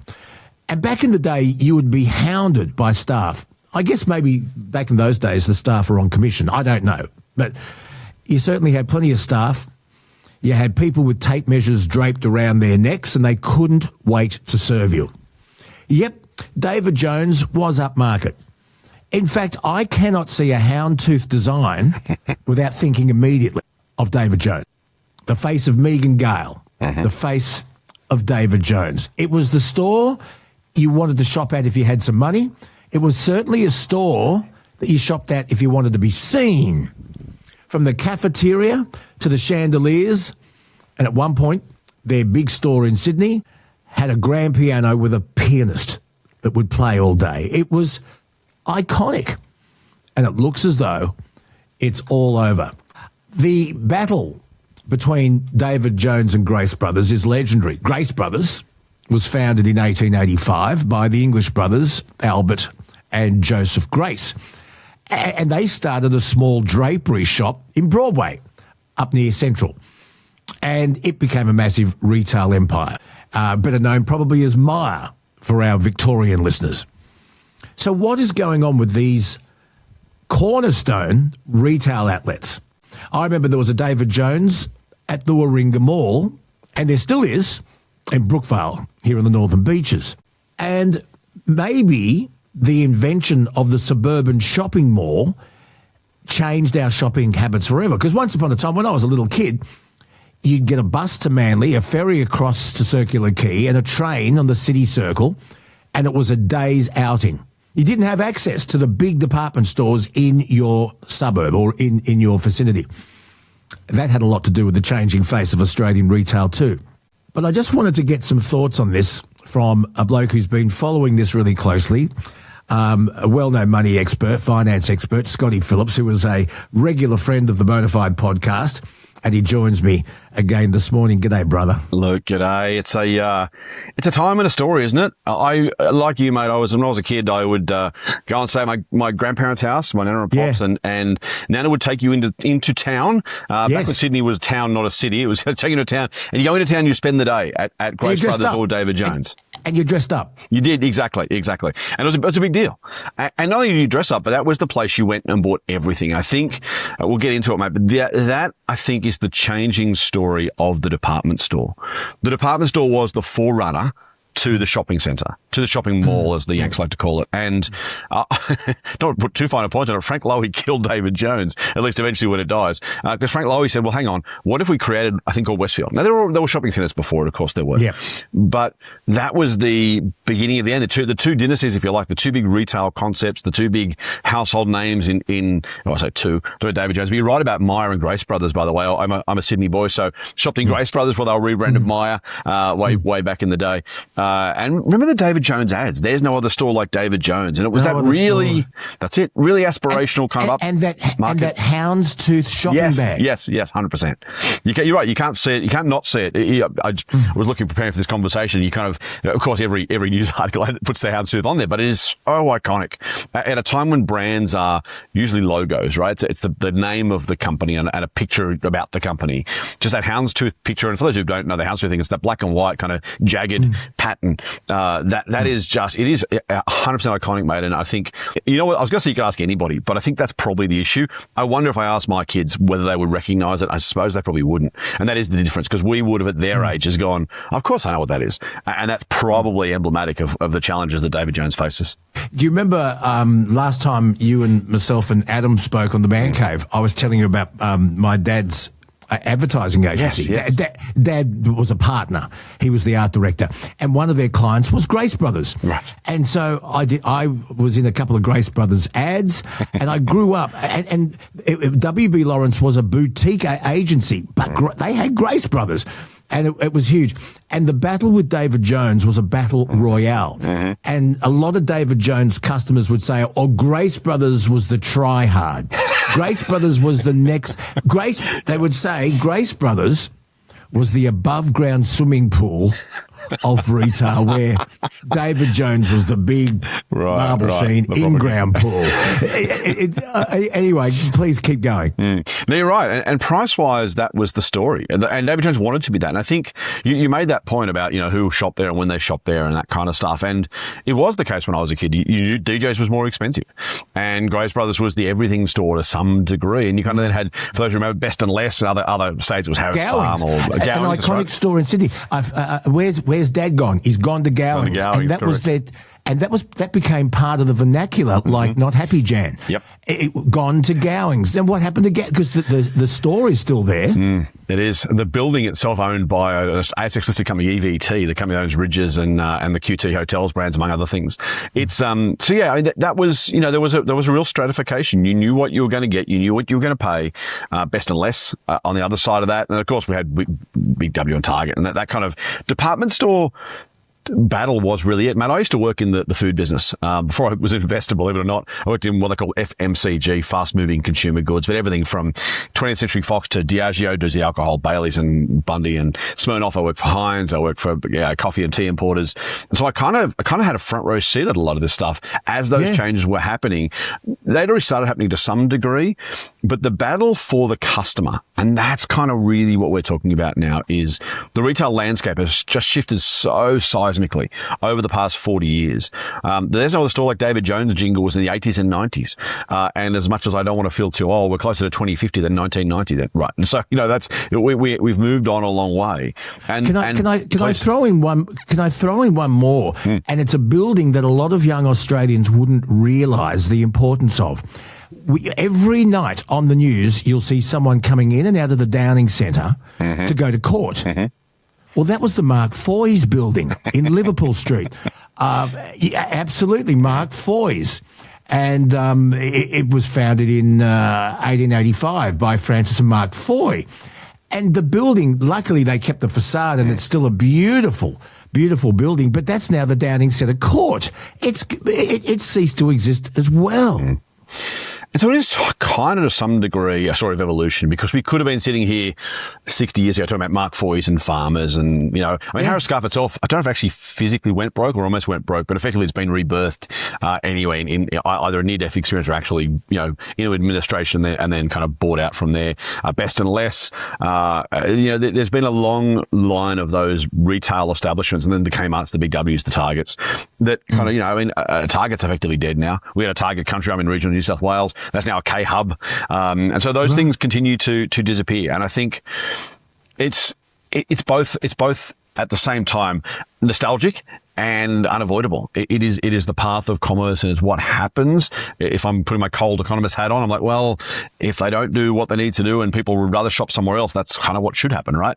On the flip side, we lose a little bit of ourselves. The things that we knew and loved and the touchstones of growing up kind of just disappear a little bit. Oh, you're right, the Mark Foys of the world already gone.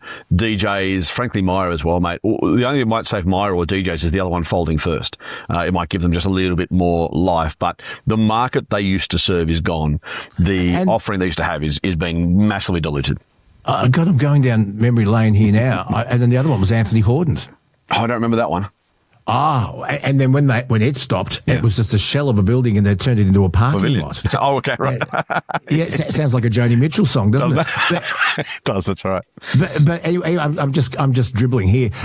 Let's go back to David Jones. Yep. Now, they were in trouble a while ago, and they had a takeover from the South African retailer Woolworths. Now, this is not the Australian Woolworths. This was a South African Woolworths. And they bought David Jones for $2.1 billion, a massive mistake. But there was great hope when they were bought. And they thought, well, this could be the beginning of the end. But obviously shopping habits changed. But a lot of people will tell you the very heart and soul of the business changed as well, and it just wasn't the same. Have you seen the movie Ladies in Black? It's a great movie. No.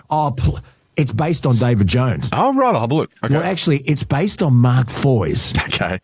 And I'd love you, Scotty. I saw it in the cinemas, so you'll find it streaming somewhere. I'd love you. Would you do me a favour? Yeah. Would you watch it? I'm just picking up. Oh, absolutely will, yes. Because it's set in the 50s, and that era of women and families dressing up, women wearing gloves. Yes. And going to the city for the day's outing. It was an absolute outing before the big suburban shopping centres. So, take us through David Jones. Where'd they go wrong? Was it their fault? Oh, man. I don't know that it directly is, Luke. I think if I'm really kind of clinical and analytical about this, we can see the things that we used to see in David Jones, and we can wonder whether if we put those things back, the business would be okay. And you mentioned the service, you mentioned the staff, you mentioned the range. And the prestige. Right. And I think you felt special. The David Jones cafeteria. Right. Yes, exactly. The chandeliers and the piano player and the doorman. And they had the elevator had a man in it dressed up with gloves. Exactly. And he would push the floor. He would say, first floor, women's garments, you know. It was really, really classy and special. It was. The problem is, mate, I think that everything you just said there is cost. And I think, if I'm really honest, there aren't enough people prepared to pay overs for that service anymore. And I can't prove it. There are some version of the some parallel universe where DJs goes all in 25, 40 years ago on service and is now the biggest retailer in the country. But I think the combination of online shopping latterly, but more importantly, the shopping centre, the shopping mall, whatever you want to call it, the Westfield, from the 60s onwards, really was the death of David Jones. Because here's the thing. You went to DJs because you get books and a toaster and a suit and a dress and some food. And what was it? It was effectively the shopping centre. It was the Westfield of its day. And then all of a sudden you have DJs and Maya inside a Westfield where you can get the dress shop and the suit shop. And there's probably 3 or 4 of them. 4 or 5 different cafes. And they were either as good or cheaper because they were focusing on one specific thing. They didn't have the bloke in the lift. They didn't have the crystal chandelier and the piano player. And so at some level, we turned shopping from go to David Jones for the day to go to Westfield for the day. Yes. And then the question is, how do you get people to walk in the front door of that shop? I want a dress.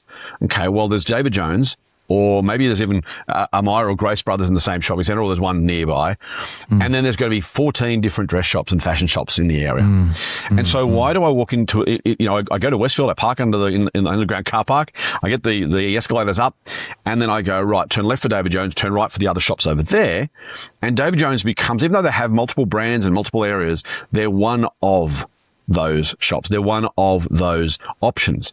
And at some point, the consumers started simply to say, I'll go over there. Now, again, in some parallel universe, if they'd kept up with fashion, maybe, if they played to a younger crowd. David Jones, the biggest problem is their customers are dying. I mean, quite literally. I don't mean that even flippantly. Right. People are aging out. If you go to, I haven't been inside of David Jones for a million years, mate. But if you walk past one, there's nobody in there under 45, unless they've been dragged by their grandparents, right? You're just not going to find them. And you can't survive. When I got my first suit, when I was, oh God knows, 17, 18, whatever it was, we went to I don't know if it was Ron Myra. Bennett. Did you go to Ron Bennett? We went to Myra and DJs. That was the point, right? So, okay. But I haven't since. And it was, I went there because you're walking there, suits everywhere. It's like, oh man, I've got to find something here. And you don't know what you want. So you say to the person, well, what should I get? They go, oh, try that. That's gone. I haven't been back to one in ages. Not because I don't like it. I actually owned some DJ shares at one point, mate, when they were still publicly listed. But I sold them because the writing was on the wall. And this is 20-something years ago, I suppose. And that was the story. So I miss the old days that you've done a beautiful job talking about.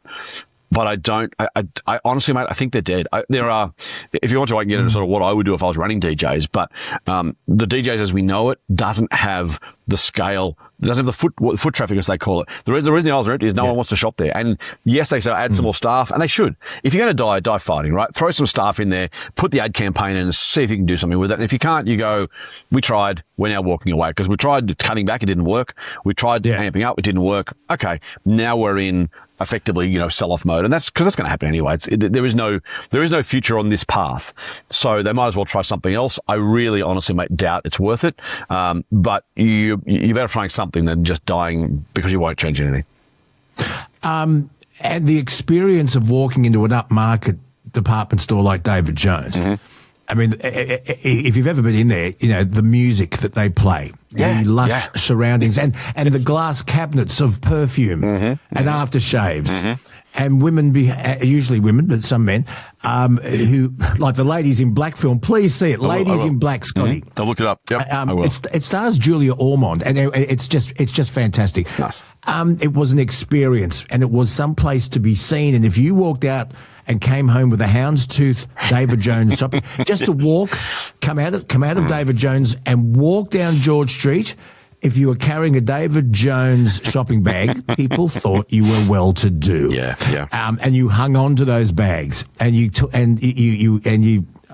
it's hard to describe to an age or a demographic that's never experienced it. Right. And I was lucky enough to experience it. It was snobbery. Yeah, totally. But it was healthy snobbery. But it's all over now. And you remember the David Jones Winter Fashion Parades. And once again, I used Megan Gale as their ambassador. It was so highbrow. Yes, it was.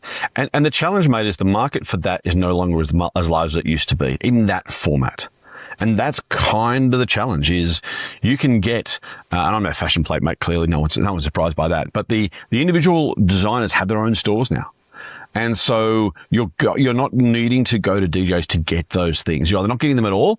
And the reality is, by the way, and we can, there's a pretty tight parallel, actually. I was going to say loose, it's not, between the failing of bonds in Australia as a manufacturer, for example, and the fact that we all wanted, instead of wanting a $25 Bonds t-shirt, we wanted a $3 no-brand Kmart t-shirt made in Bangladesh.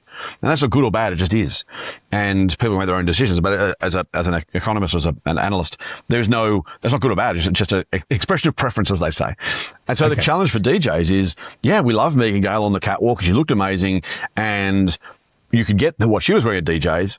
But also you could get, I'm trying to think of names now, some of the fashion designers, but they all have their own stores. And so you didn't need to go there. And in fact, speaking of highbrow, you know what was better than DJ's bag eventually was the bags from those designers, the Colette Dinigan bag or the one my wife likes. Country Road. Country Road. Exactly. And so interesting parallel, by the way, Country Road was owned by Woolworths South Africa, who also bought DJs, hoping they could do a Country Road to DJs, and it failed. But so that was the story, mate. And that's exactly why the customers just walked out. They didn't need to go to DJs anymore. And that, as it really started with the shopping centre, because it was everything in one place. DJs, the great thing was you go to DJs, you had the experience, but you go there because you know you get the things. You didn't have to walk up the high street and try and find a dressmaker. You try and find a suit, try and find some kids' shoes, try and find whatever. You get them at the department stores, either Grace Brothers and Myer if you were a bit more down market, let's just say, or DJs for their houndstooth. But now you didn't need to, you didn't choose to. You shopped somewhere else. It was in the suburbs. So it was not only was it a shopping centre in the city where DJs or Myer might have been, it was in the suburbs. So you would go to your local regional Westfield rather than having and get the same shops as you'd get by going to the CBD stores.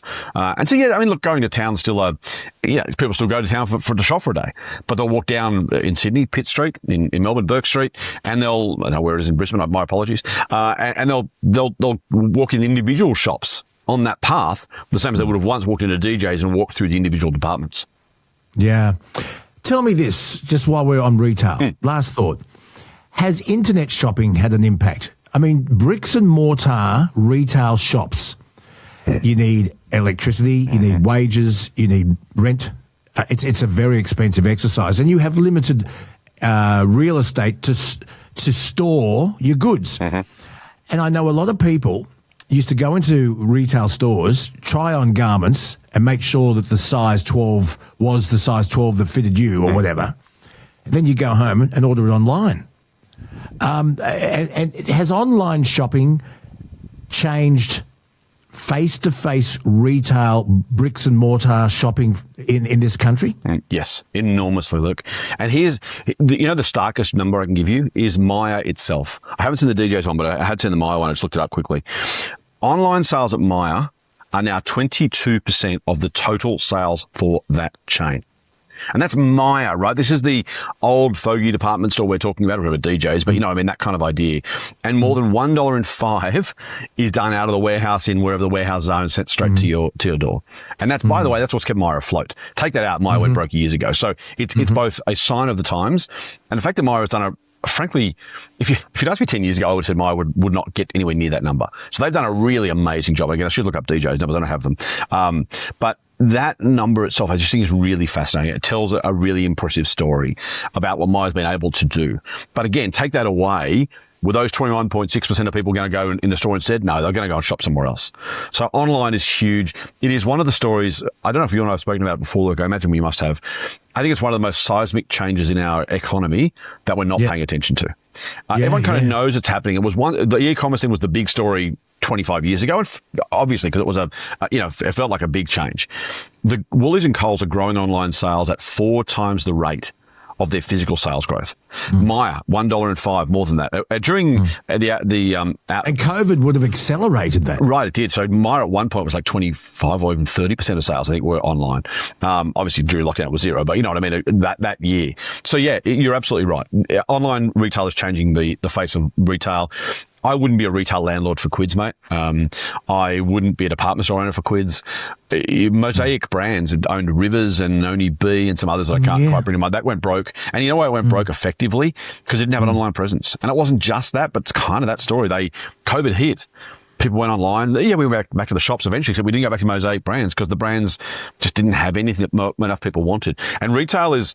We say, well, 20% is big, but hey, 80% is still a lot, right? It's nowhere near enough. You mentioned the lights, electricity, and the wages and the inventory and the rent.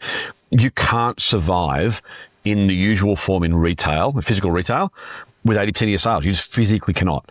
We're seeing that in Myer DJs broadly, not just because of online commerce, but they are the poster children. And by the way, DJs still did $2.2 billion in sales last year. So this is not a small retailer. The problem is just the scale they need. Massive footprint. Not as many staff as we used to, and we would still say too few, but still a lot of staff relative to the sales they're making. Electricity, insurance, freight, all the things. Wages. Right? And so you can't keep those stores open unless you do a certain level of sales per store to make money. And so that's why DJs is struggling. It's why Mosaic Brands went broke. Yes, online is huge. It's going to get bigger. I don't do predictions, mate, but if online retail isn't 2/3 of sales in 15 years, I will be shocked. Yeah, why? Because we're all getting used to it. The young kids only know it. My wife, who 7 years ago hated online shopping, would not do it. I don't remember the last time she went to a store. Now, she sends a lot of stuff back when it doesn't fit, but they let you. That's the model, right? So, yeah, we are changing as a retail economy. And it will be huge. And this is, again, DJs and Myer are sailing into a really stiff headwind trying to win in that world. Yeah. Look, the Minister for War and Finance has kind of embraced online shopping now. She and the reason she fought it for so long is because she just doesn't trust her credit details being online. Right. But you see this jumper I'm wearing now, the folks who can watch this. Yes. It's an alpaca jumper. And Nikki's parents came back from Peru many, many years ago, and they bought all of us one of these jumpers, an alpaca jumper, exactly like this. And mine got some holes ripped in it, and the dog pulled it apart. So Nikki, it's my favourite thing. Well, Nikki found this online in Melbourne. It was here in 2 days. Yeah. And I'm just an example. So there you are. The online thing is amazing. My story, it's a really boring story, but I was on a plane going to the Gold Coast for work, and I knocked over. It was the afternoon. I knocked over a beer on my computer keyboard on the plane, just dumb. Anyway, that was I'm pretty sure it was a Friday afternoon. It might have been a Thursday. Anyway. By the time I sat on the plane, on the tarmac as we taxied in, the internet, there was no Wi-Fi on the plane. This is 2 or 3 years ago, not a long time.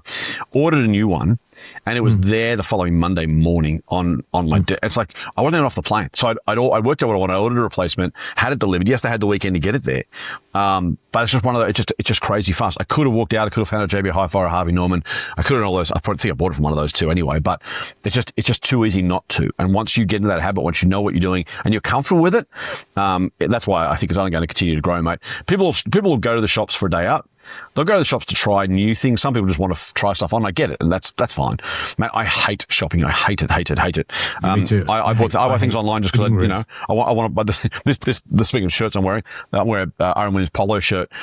As one gets more threadbare, I will jump online on the website and order exactly the same thing, and it'll arrive and I'll whack it in the cupboard. And when I need to replace it, I'll do it. Pair of jeans, same thing. I know exactly what size and style of jeans I wear. I've got a second pair already in the cupboard, and when I rotate into that one, when the first one's got holes in them, then I'll buy the second one and put it back in the cupboard. It's just too easy not to. I'm boring, but that is the story of physical retail versus online retail. Well, it's funny, though, because a lot of people say, how come you only wear black skivvies and black T-shirts? I don't do it on purpose. My daughter took me shopping one day, and we went to Big W, and she bought me 8 long-sleeve black skivvies and 8 black short-sleeve T-shirts. Perfect. And so I don't even go looking through shirts. I find the one closest to the left, which is easy. I don't even rotate them. And in fact, underneath my alpaca, There we go. Skibby. Oh, look, there's some food on it from. Anyway, Scotty, of course, the delivery of these packages, the price is probably going to go up if we continue to experience the fuel crisis here in Australia. Yeah, that's huge. Actually. That's another thing. Yep. Let me ask you this: the Prime Minister last week came back from Malaysia, Singapore, Brunei, to try and shore up some fuel to keep Australia going until the Strait of Hormuz is sorted out, and that could be a long way down the track. Oh, who knows? Who knows? He did secure some immediate supply, and I guess part of the pros of all of that was he was also securing up regional diplomacy. A good idea for him to go and meet those leaders that are close to us. Yep.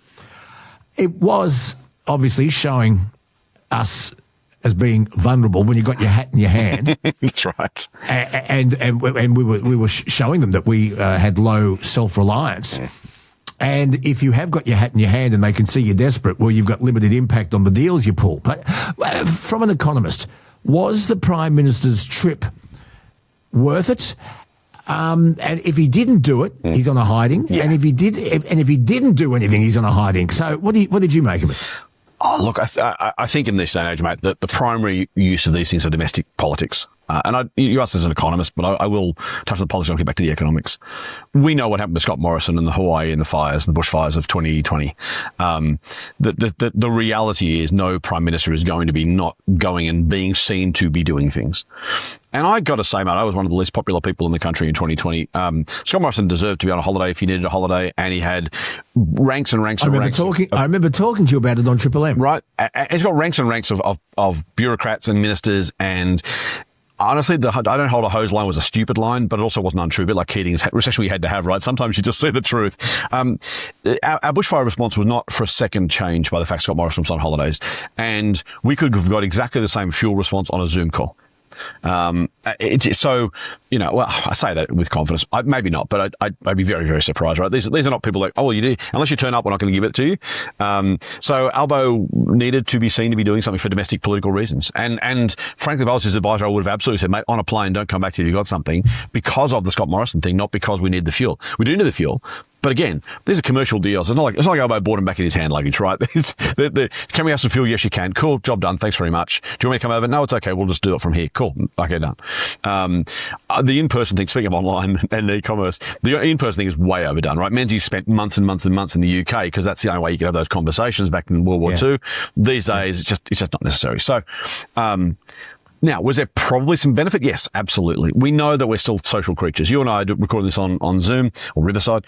We'd rather be doing it in person, but the reality is it's just easier to do it this way. We get better content for viewers and listeners. It makes a lot of sense. You can do more of it. But there's benefit in being in person. So do I think there's net benefit in being in person? Yes, absolutely. Just versus what it would have happened otherwise. Yeah. Did it change the volume of fuel we get? No. Did it change the price? Almost certainly not. Will it be nice next time they see each other, shake hands and remember the last time they met? Yes. So there is definitely interpersonal benefit in those one-on-one meetings. I think that's, Motley Fool's an online business, right? but my funnest parts, when someone comes up to me in the street and says, "Aren't you Scott Phillips from the Motley Fool?" Like, yeah. I love meeting our members and readers and listeners and stuff. And so that's the fun bit, right? So we know that interpersonal interactions matter. We're social creatures. We'd rather look people in the eye and shake their hand than have this disembodied kind of conversation where I can see you, but it's not really you. So no, mate, I suspect very strongly the outcomes are no different if he hadn't gone. I suspect domestic political pressures meant he had no choice but to go. And I do think there's probably some ancillary longer tail benefit of just the people you know. Hopefully it was a good conversation. Hopefully they shook hands and smiled at each other. You know, when someone smiles, you smile back. It builds a bond. It just does. We just know how that works. So yeah, mate, I think that's right. I think there was benefit in doing it. He might as well, because no reason not to either.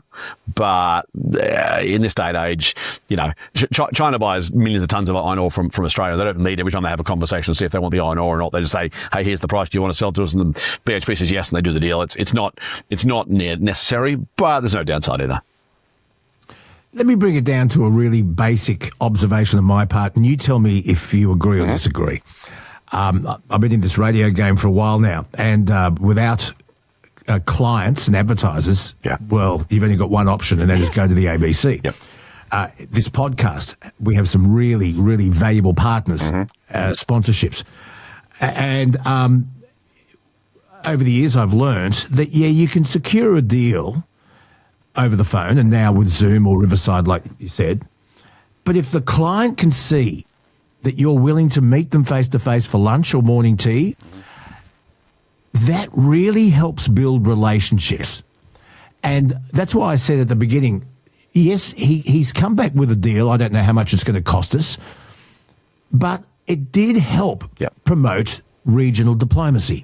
There's nothing more flattering than your partner saying, I'm willing to come to you, shake your hand, and we'll sit down and break bread together. You with me? 100%, mate. And Penny Wong got a lot of grief for being all over the Asia Pacific. She took office as foreign minister, but it was exactly the right thing to do.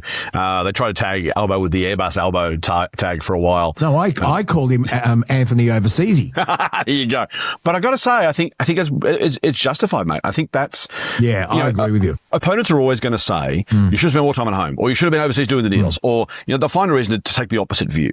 You have ministers, right? Well, that's that, and minister bureaucrats, and they've all got cell phones and bloody mobile phones and Zoom. I mean, if the PM's overseas and that decision needs to be made, you can jump on Zoom or the phone call, do it the other way around. It's just the idea that somehow, for political reasons, you need to be present is just silly. It's really, really silly. But I think there is that interpersonal stuff, as you mentioned, mate. It's absolutely true. The idea of being able to sort of sit down and say, hey, actually break bread, have a chat, look each other in the eye. Here I am. Right? Yeah. Smile and get the reciprocal smile. It's about building relationships. We're animals. We are literally animals. We're shaved down apes, as a mate of mine calls us. We're born for that. See, exactly. We're born for that stuff. That's kind of what it's about. And so it's part of our DNA. We face to face. Yep. And it shows respect and it builds relationships. Correct. Now, Scotty Phillips. Oh, dear. When was the last time you went to a music festival? Which means buying tickets, dealing with a crowd, spending money not only on the tickets but getting there and back.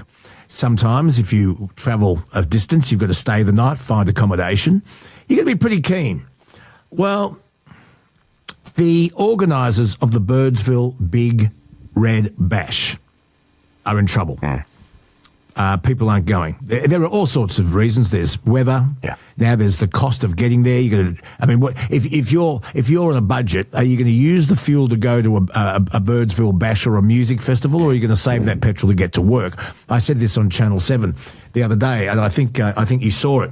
I'm going to be honest with you, and now I'm getting old now. But if Woodstock, 1969, if Woodstock was happening at Hope Estate, I shouldn't bring Hopi into it, but if Woodstock was happening again with the same artists, with the same feel about it, I don't think I'd go and live in a field and mud and go shitting behind trees. If you were that age again, would you go, though? If you could just to watch Jimi Hendrix. If you go to Woodstock in 2026 as the 20-year-old, you might have been. Would you go? I don't think I would. But anyway, okay. A lot of small music festivals. Hey, Bluesfest is and let's use the Birdsville Big Red Bash as an example. They're struggling. People aren't going. And this was just my observation because I'm here to talk to you. But I think, the surging operating costs are killing the promoters. Insurance, security, those costs have gone through the roof. Yeah. Even to hire portaloos has gone through the roof. And the artist fees are forever climbing. And that's why, and it's called the Taylor Swift effect. You don't see Bruce Springsteen, the Rolling Stones and Fleetwood Mac playing at Hope Estate to an audience of 20,000 anymore. Unfortunately. The Taylor Swift effect is let's get in there and play a big stadium. Let's do 80 to 100,000, and that's what a lot of them are doing now. But I think the cost of living pressures has got something to do with it. Yeah. Scotty, so your thoughts? Why are people not going to smaller music festivals and things like the Big Bash? That's a really great question, mate. I won't pretend to know the answer for sure. So I'll give you some thoughts, but I think it's important if I don't know stuff, I'll say I don't know, because there's probably all those things going on. You asked the question at the beginning, when was the last time? The last time actually was the Big Red Bash in 2022. I went and saw Jimmy Barnes play, and I went 3 years earlier and saw Midnight Oil. And those two were just amazing concerts, mate. The Big Red sends you you can say you've done it now. You can say you've done it. And it was Would you go tomorrow? if my wife let me, probably. The bash is a funny one, mate, because it's an outback trip. So you kind of, I'm south of Sydney. It took us a week to get there. It takes you a week to get home. A lot of fuel. It's a lot of fuel. So that's part of the problem, right? And can you be 100% sure that once you got there, there's fuel there for you to get back? 100%. That's going to be part of the problem. My very good mate Charles Tarby from Century 21. He owns the Kangaroo Valley Golf Resort. Yes. And while we were there 3 weeks ago, he said we've had cancellations for Easter. Yeah. We've had because people, the cost of getting here, but they're not sure that the Kangaroo Valley Servo will have enough fuel for them to get back. Yep. Anyway, keep going. No, you're right. You're dead right, mate. So the bash is amazing. And Greg Donovan, great bloke. Speaking of good guys, I interviewed on a podcast called The Good Oil, which is not a rap, just to kind of people want to check it out. Really good guy. A family affair. They put the whole thing together. It started as an outback marathon. They do a ultra marathon around Uluru or something. They're mad. Not these guys, but the running community. Love them to death, but geez, there's some crazy people in the running community. So they do this marathon in the desert, and then the night after they had a concert on the top of the big red sand dune, the biggest sand dune in Australia. It's right on the eastern edge of the desert. And they went, hey, this works. So John Williamson, I think, played. So they said, let's try to do something next year. And it turned into a music festival, it's amazing. They also here's the interesting thing, mate. They also do the Monday Bash. Now, Monday, for those who don't know, is the plain west of Broken Hill. And the same people who organised the Big Red Bash put the Monday one on. And that's still going strong. And so there's really something to your point about how far you go, what else you have to do, economizing you have to do. Because the Monday Bash isn't easier to get to. It's all bitumen to get there, closer to most people. Birdsville is lovely, but it's to buggery away from anywhere. So, which is part of its appeal for me. So that's the bashes. The Bluesfest in Byron Bay was cancelled with less than a month out, and the organiser said this, quote, there you are. Rising production, logistics, insurance and touring costs, which is your point, come up with a challenging environment for major live events. Now, I'll finish the quote actually. I mean, it's no longer possible to deliver the festival to the standard our audiences, artists and partners expect. Now, the challenging environment for major live events, I think, is the telling phrase there. It's incredibly non-specific, right? It's very vague. What are they saying? Partly, I think, to your point, getting artists to come and do it. But when you say challenging environment for live events, you're really saying people aren't buying tickets. And that's because here's the thing, these festivals know what the costs are on the cost side, right? That's not a surprise. When you're playing the 2026 Bluesfest, you're like, well, we know what insurance is going to cost and it's heaps, but we know we're going to go ahead. We know logistics, we know artist costs. But it's a gamble, isn't it? That's exactly it. So we can book all this. Yep. But are we going to get, and there's something else the promoter told me, and you might be interested in this. The delayed ticket sales. Now today, people are waiting for the last minute to buy their tickets because they fear, one, it could get cancelled, or two, they're uncertain because of the economy, their budgets. And when you don't have the rush for those tickets, it's hard to predict the cash flow and for the catering and the F&B and the security. What's the budget? Well, we don't know because people are waiting for the last minute to pay for their tickets. So, mate, speaking of entertainment, this is a bit of a segue, but not much one. I'm a non-executive director of City Recital Hall in Angel Place in Sydney, which is just the best live music venue in the country not for rock concerts, obviously, but for the acoustics of that building are brilliant, and the guys do such a wonderful job. So I'm super proud to be part of they do all the work, I sit on the board. But so, point was, to your point about tickets. Once COVID cleared, ticket sales are now absolutely last minute. Unless the crowd, unless the audience fear a sellout. In other words, if we don't buy them now, we'll miss out. You're not going to bother getting the tickets until literally days and weeks before. And it's not, I think it's partly, as you say, for those reasons. I actually fear it's worse. I fear it's just become habit. And that's almost worse because it was kind of like, well, maybe it gets cancelled. Maybe I get COVID. Maybe someone else has got COVID. Maybe there's more restrictions. Maybe this, maybe that. Who knows? Everything's more expensive. So do we really want to go? I think it's become habit of like, well, let's not bother. Well, so if there's tickets there, we'll go somewhere this weekend if we're there. So I always say we have trouble. We have some great artists and great people, but we are absolutely noticing exactly the same thing. The ticket sales are happening later and later. And you're right. If you're putting on an event, particularly from scratch, the hall's there whether we like it or not. I don't mean that in a bad way. I mean, we're paying the costs of the staff and the rent. Everything is being paid whether the events happen or not, right? It's only the casual staff and the catering, as you say. So we have a different situation. I mean, we can't cancel the building like a festival organizer can cancel the entire festival. We've got to make sure the crowds turn up. We've got to make sure we put on events that they want to come and see, and we have some great key presenter partners and stuff. And again, I'll talk about us and me for that. But you're right. The same issues are absolutely true. Can you fill the hall? Can you get the ticket sales? How much is it going to cost to get the artist to come and do the work? Whether you're sharing the risk, whether you're paying outright, whether a promoter is doing it. Live music, live events are getting more tenuous for all the reasons you've just highlighted and all the reasons that Bluesfest talked about. I will say the Big Red Bash, mate, was cancelled this year because of weather.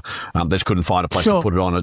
Sure. You know what I love about Northern Australia is you know in January that the place is going to be flooded in June, which is just kind of, I mean, it blows your mind, right? So big is the country. So the place they hold the bash is going to be underwater. They've held it before at the racecourse. I don't know why that wasn't a feasible alternative. But the other thing, here's the other thing quickly too. It really hurts the regional economy. So both the festival organisers and the regions on the way up there are like, can you please, if you're going to come for the festival, can you please come anyway? Can you please come and hang out in our towns? Can you please come and see some of these things? Because they are so big. They have 10,000 people a year at the Big Red Bash. Birdsville's got a couple hundred people. It might be less than that. I think it's 100 and something people who live there permanently. So it makes an enormous difference to the year. The entire year's economy, the entire year's profit, the ability of some of these businesses to even stay open because they make bank on those weeks and then kind of just subsist for the rest of the year. So, yeah, I mean, I hope for their sake, for those country towns, the people need to go to the pubs, stay at the hotels, buy their, if you can get it, fuel at the local servos because that's what keeps those things going. And those towns are, they're great places, but they're small and they really need the tourist dollar. So it's huge not only for the festival organisers, but for the regions themselves. Oh, it's an interesting. So I'd like some feedback. Please, when was the last time you went to a music festival or something like the Bash? Can you let us know? And would you go again? And if not, why? Please leave us your comments, lukebonerradioguy@gmail.com, or leave a voice message, 0291 289311. And tell me this. Do you remember the Hazelland days of shopping, of going out maybe with mum and dad or your grandparents, dressing up? Your mum or your grandma would have worn white gloves, and it was a day out. And David Jones and Meyer in their peak, if you lived in Sydney, Mark Foy's, perhaps. Give us your memories of making a day out in the city a day to remember. And can those days ever come back, or are they gone forever? Nothing stays the same. But mind you, David Jones and Meyer and Grace Brothers have been around for a long, long time, but it's the end of an era, sadly. Scotty Phillips, tell us about the Motley Fool. Oh, look, you can get some general financial advice, stock tips, education advice, all that kind of good stuff at fool.com.au. You can follow me on all the socials. I'm TMF Scott P on Insta and Twitter, and Scott Phillips Money on Facebook. So, mate, thanks for having me. If you don't do that, don't worry about it. I'm happy to do the podcast anyway. So, yeah, thanks for having me. Always a fantastic chat. You really do get to the heart of some of these really important issues, and I think it's you're doing a service, keeping people entertained and informed. It's very, very impressive of you, mate. So long may it continue. I've got a stock tip for you. Go on. This is inside information. Okay. I will tell them if you know. Yeah. Don't buy shares in David Jones. Good advice. That's what I'm here for, mate. I don't want to overstep demarcation lines because this is I'm out of my lane, but I would hold off on buying David Jones stock just at the moment. That's probably fair. Well done. You're welcome. Truckee Tuesday is up next, and it's all made possible thanks to GME, the Aussie experts in communication tech for over 65 years. 10-4, good buddies. Whether you're passing vital road info onto the convoy, calling out a hazard ahead, or telling old mate to get off Channel 40 because it ain't a bloody karaoke bar, GME's got the gear to keep your connection steady and crystal clear. Truckee Tuesday is straight ahead. G'day and welcome to another Truckee Tuesday, a Truckee Tuesday 102. Rod Hannafy, who's living it up in luxury in a 5-star hotel at the moment. He wouldn't know what to do with himself. G'day. G'day, mate. How are you? I'm very, very well. A big shout out to our new sponsors and partners, GME, the only Australian manufacturers of CB UHF radios, and you love them, Rod. Certainly do, mate. Have had them in the truck and they've been a supporter of mine for a long time. We certainly promote them into the caravanning fraternity as well, because communication is key on the road. It's one thing if you're going to guess what somebody else is going to do, but it's another if you can actually talk to them and work it out between you. Well, exactly. 10-4, good buddy. Now, ever since the fuel crisis, because of the Middle East, everybody's talking about either EVs or conversions. And you and I have talked about the pros and cons of electric trucks. Well, an Australian-based heavy vehicle electrification company has announced the launch of its first South Australian conversion centre. And they're going to roll out its electrification platform. What do you make of this? There's been electric trucks. There have been a couple in Western Australia operating in a mine environment. So in certain things where you can control and supply charging facilities, they're working at the moment. Now, obviously, there are restrictions with distance and capacity, but I suppose like anything else, mate, with cars, it's rolled out slowly. There is no doubt that it will roll out with trucks. But the thing is, of course, as we've discussed, the current availability is between Sydney and Brisbane, where you can change a battery pack over on the side of the road sort of thing. That's got to be rolled out because, of course, what happens if that truck, they suddenly turn around and say, oh, you've got to go to Melbourne next week. So there's nowhere to charge it. That's not going to work, mate.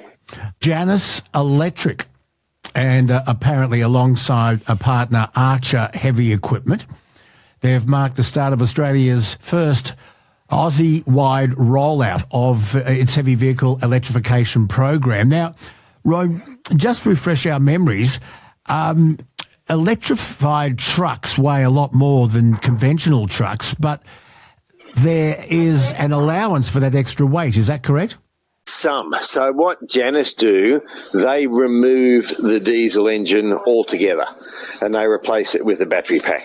So from their point of view, obviously a diesel engine, roughly, and in very simple terms, lasts around 1 million K. They believe that they can, I think it's... there is a price. You can take your current truck in, rip the diesel engine out, sell it elsewhere, and put their battery pack in. But, of course, as we discussed, that's where you've got to have that charging replacement in place, because the current system is that you do a changeover. So you leave Sydney with your loaded semi-trailer. You do a changeover at their site. I think it's not somewhere up on the coast there. And you drive in. They have a forklift, pulls that battery pack out, puts in a fully charged one, and away you go. Now, again, where that's all controlled and set up, you have the right freight to do that task every day, 5 days a week, whatever it might be. You can set it up like that. They obviously think that they're going to roll that out for other routes. And, of course, the next one would be probably Sydney-Melbourne and then Melbourne-Adelaide. Probably they're going to need more than one to go to Perth. They're going to need more than one to go to Darwin.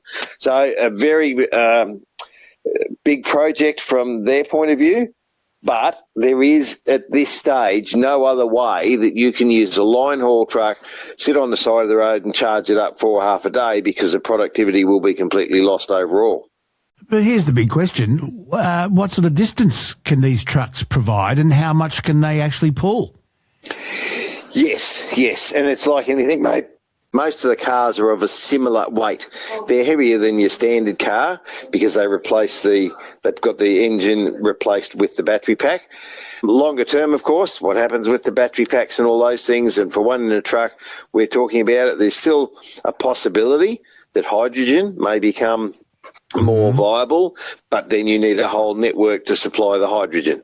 So, yeah, mate, we're going into the future. Things are changing, and the only thing we can be sure of is they're changing faster than they've ever done before. Unbelievable, isn't it? Unbelievable. All right, well, we'll watch as the future comes to us, and let's hope we don't have trucks that have just stopped and their batteries being recharged with a diesel generator. That'll be you watch the photos of that go viral.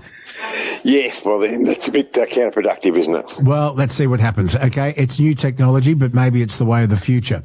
I wanted to ask you about this. The National Road Transport Association CEO, Warren Clark, has appeared on a committee saying despite carrying around 80% of the nation's domestic freight, the sector remains largely invisible in national productivity settings.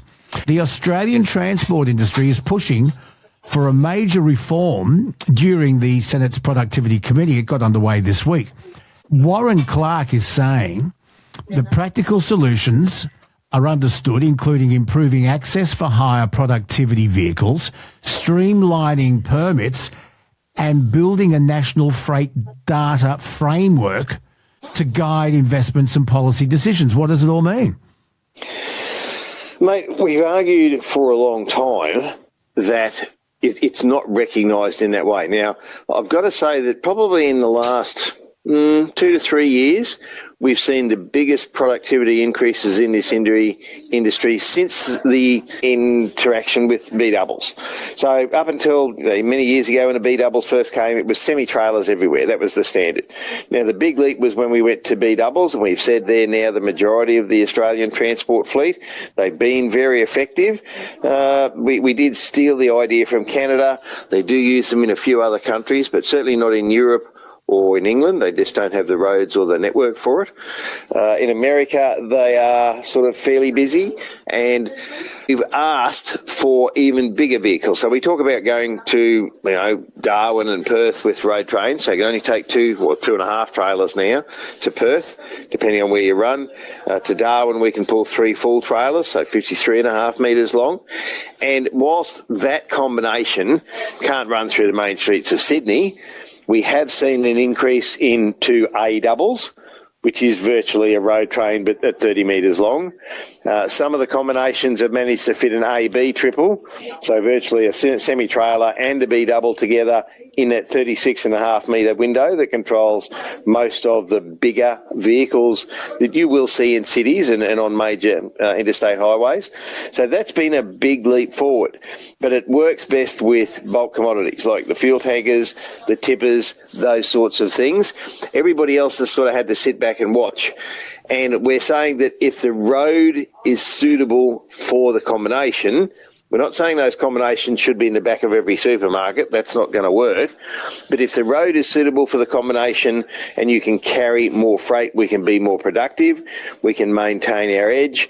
But the permit system to get that, Luke, is just a lot of hard work, a lot of money involved, and so often every different company that wants to go 50 metres down one street has to apply for a permit for it. And then you've got to wait months, you've got to get approval. And it's, look, the people that do oversize, they say the problem is similar in their industry, that to apply for a permit, because it takes a month to get it, someone rings you, Rod, I've got to have this super big crane moved and it's got to be here next week. It takes you a month to get the permit. By then, someone's either done it because it's just too hard to get the permit, or the job's lost and the productivity's lost. So those factors mean we can be better if we can get them organised and if we can get government support to do it. Okay, well, we'll watch that space too. Now, the Bruce Highway, once again, it's going to receive more safety upgrades on 22 kilometres of works beginning in the central Queensland. More upgrades underway at Tully, $9 billion. And they're still trying to fund the Olympics.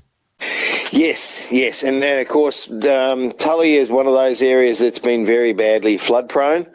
It's been, the wet season comes, the road's closed, everybody's sitting there. And once you're already there, you don't have an alternative. So they're talking about the inland highway as an alternative to the Bruce to get some of the trucks off that come from all the way south. But that's still only one of those things where, yes, we agree there should be one. It's not fully funded. It's a long, long way from happening. And I suppose at least when the Bruce floods, often, but not always, you can go inland. But of course, if you're already there, it's too late. So, mate, it's one of those places that people have argued for a long time needed not flood proofing. I don't know whether that's perfectly possible, but it needs improvement so it doesn't flood every time somebody has a pee. Well, that was my next question, because it does flood, and we've seen it since you and I have been doing the Truckee Tuesday, both on radio and here. It's flooded 4 or 5 times. Yes. So the heavy all traffic is then guided inland, which puts enormous extra costs on freight. But the other thing is $9 billion is a hell of a lot of money, and it will only the effect it will have on that particular piece of road, which is such an important piece of road, won't last long, because when it does flood and traffic goes along it, it damages it again and again and again. Prevention's better than cure, and I don't know how they're going to prevent it. No. And look, some of they can sort of allow for more water under the road and those sorts of things. We watched where they built inland rail up and down the inland, and they've gone berserk with culverts so that you don't get the sort of heavy rain that comes once every 5 years, I suppose, let's say, just for simplicity. And the 4 years that happens up till then, it rains and it goes away. Then on the 5th year, you get that sudden influx of water, and then it starts tearing out things underneath the train line. The train can't operate. We've just seen that to Perth again and again and again. So where they can build in some increased capacity for water flow, but how long's a piece of string, Luke, and how much does our monsoonal, not quite really monsoonal here, but we certainly have the rainy season in the northern part, and they've got to be able to cope with it better than they have till now. A UHF isn't just an accessory. It's a lifeline. It's exactly why I'm stoked to have GME on the Bonafide Podcast. They're the only Australian manufacturer of UHF CB radios and emergency beacons, operating right out of a purpose-built HQ in Sydney. You want to know how many locals they keep in steady work? 250. And the gear they build doesn't just keep the Bonafide family safe on the road. It's engineered specifically to handle the bull dust, the corrugations, and the longest hauls you can throw at it. If you love Truckee Tuesday, back the brand that backs us. Head over to gme.net.au. That's gme.net.au.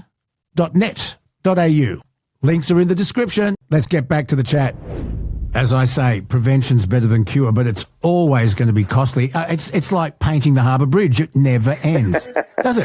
Yes, it doesn't. Then you've only got to look at the Newell Highway as well, mate. Now, we had 2 major floods on the Newell, and the Newell was a 300 or 400 kilometre detour. The road fell apart, and yet realistically, there's probably 8 culverts. Now, again, 1 in 100-year flood, nothing you can do about it. It's going to go under. Volume of water comes to different places. They reckon they did a study after the first flood. We said, okay, what are you going to do? Oh, we're going to do all this work. Now, not one of those culverts. If they'd started on that work at the time and said, righto, we're going to improve 1 culvert at the time, dig it up, lift it up, put better drainage under it, that's 1 done. Now, it's probably 7 years since that last first flood, and yet not one of those culverts have been touched. The next flood came along, closed again for another 3 months, and they said, the water came from somewhere else. We've got to do another study. So in that time, since 2 major flooding events that saw the road fall apart and millions of dollars lost, not 1 culvert's been fixed. And I don't even know that they have a solution for that one yet. Yeah, that's right. If you have any feedback, please let us know. LukeBonerRadioGuy@gmail.com. Or call us and leave a voice message, 0291289311. We've got some merchandise finally, and we'll give something away to our best voice message of the week or the month. I don't know. I'm not in charge of it, Rod.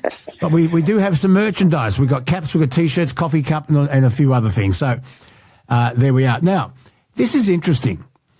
The Northern Territory government has introduced fuel price blocking. It's called a fuel price lock. It's underway now, Rod. It means fuel retailers won't be able to increase their prices for a period of 24 hours once a price has been published. Surely that's got to be everywhere, hasn't it? Well, you would think so. Otherwise, it's false advertising.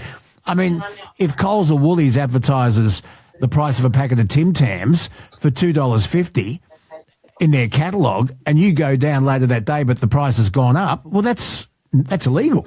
It is, mate, but then, of course, you've got to know both of those prices, haven't you? You've got to have the catalogue and you've got to know what it should be. Well, maybe it was a bad example, but you know what I'm talking about. I know what you mean. I do, yes. And look, the fact, I suppose, that they've done it to prevent people selling fuel at more than it costs them, and we've heard where people have said, look, I had to pay more for the next one, therefore I had to make more out of it. There needed to be some real strong overarching control, and if only one state's doing it, that's not going to really solve the problem, and that's not the biggest state with the most people in it.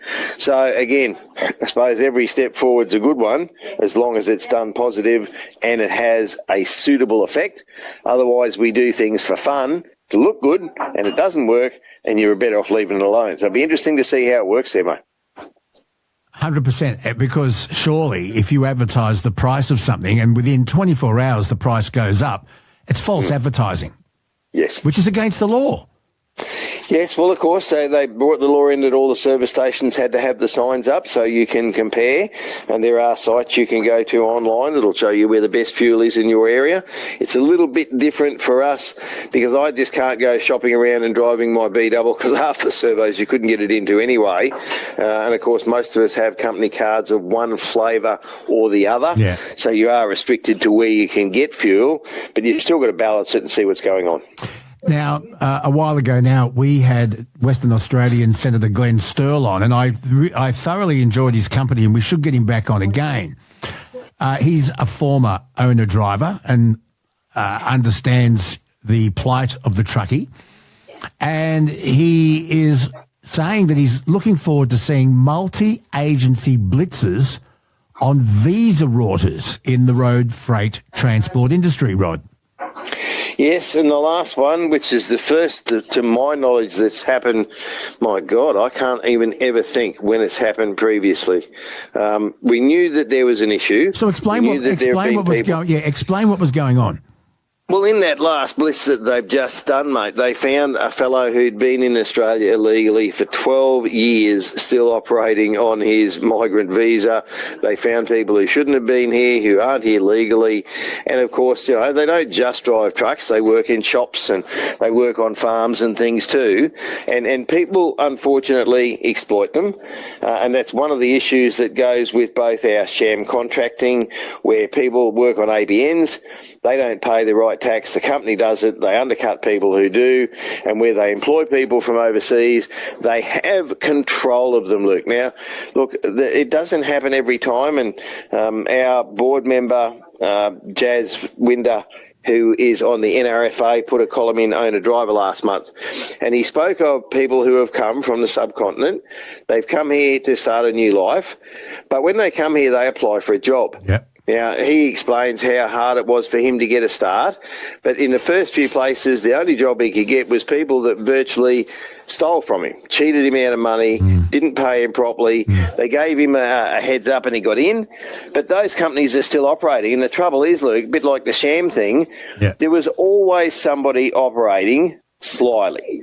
But it's got to the point where there wasn't sufficient policing of it. And it's not you or me, it's the government that's got to do it. You and I can't go out and say, hey, you're cheating me out of a job, you're doing the wrong thing. The government has to act on that. And where they did nothing about the ABNs for so long, everybody else has said, oh, shit, this is a good wicket. I've got to get in on this. Everybody else is doing it.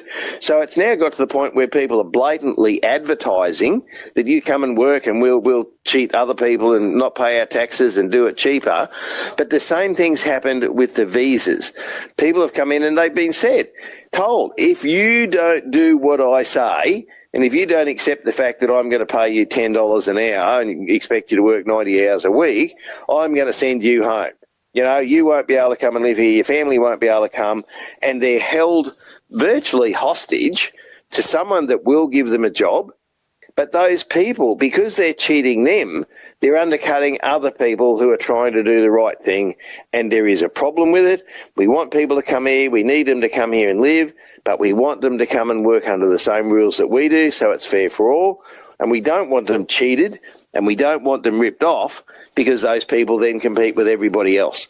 So, mate, the first blitz, they found obviously quite a number of problems, and that's why they're going to have another one. And I can't see why it took so long. I really can't. Well, they're probably understaffed.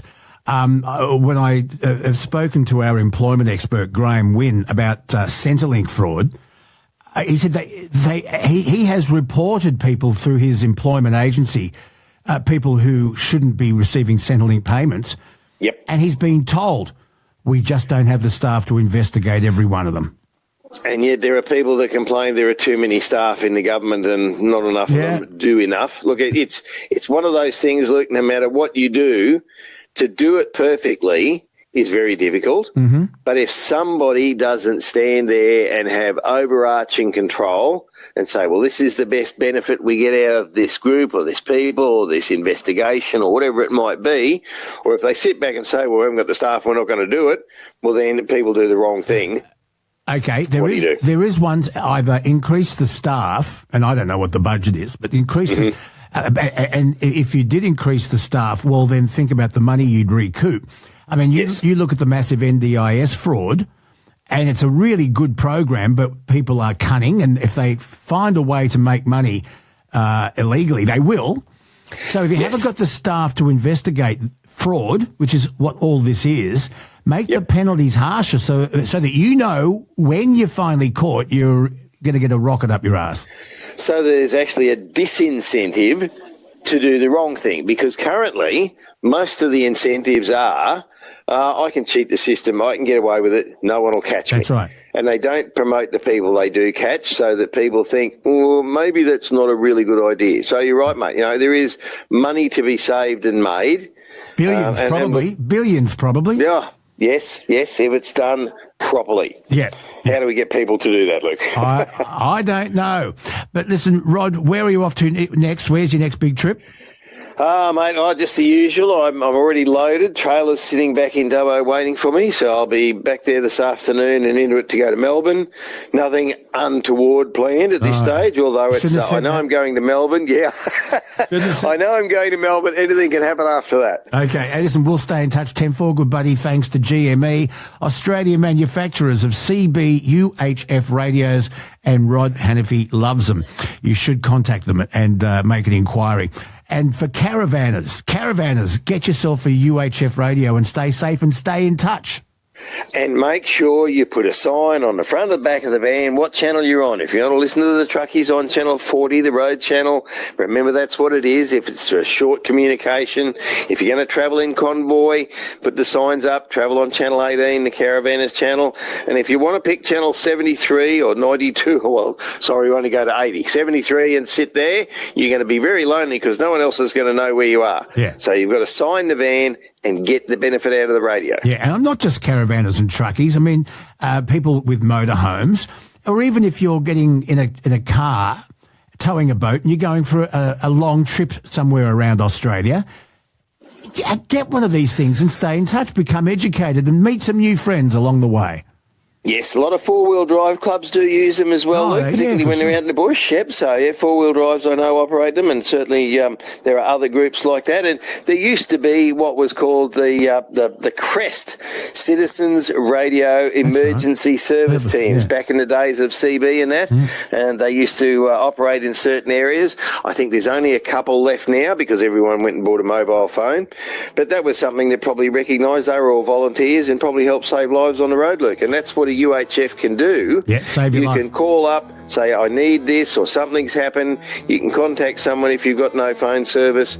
So, mate, they are certainly of value. You've just got to use them properly and accept that, unfortunately, not everybody will also do the right thing as well. Yeah, okay. So, GME. Rod Hannafy, safe travelling, buddy. Talk soon. Thank you, mate. Safe travelling to all. Well, that's it for a big, massive cheer for the folk at GME. Thank you for keeping the Aussie transport industry talking. It's engineered specifically to handle the bull dust, the corrugations, and the longest hauls you can throw at it. Head over to gme.net.au. That's gme.net.au. Links are in the description. And we'll see you next week. Thank you so much for listening. Remember the merchandise. We have merchandise. What do we got? T-shirts, coffee cups, caps. What else? I think that's about it. I think that's a pretty good... That's all right. Yeah. It's very, very good. But you've got to earn it. We want your voice messages on 02 9128 9311 or send... No, it's actually voice messages we want. Yeah, whatever. Either or is fine. We don't tell you what to think. We just give you something to think about. Bing. Got a thought of the day or no? I was thinking about my dad the other day. He used to say, he used to work 12 hours to put food on our table. He was a great cook. He was a very slow cook. Yeah. Is that it? Goodbye. He used to work 12 hours to put food on the table. He was a good cook, but a slow cook. I get it. Jeez.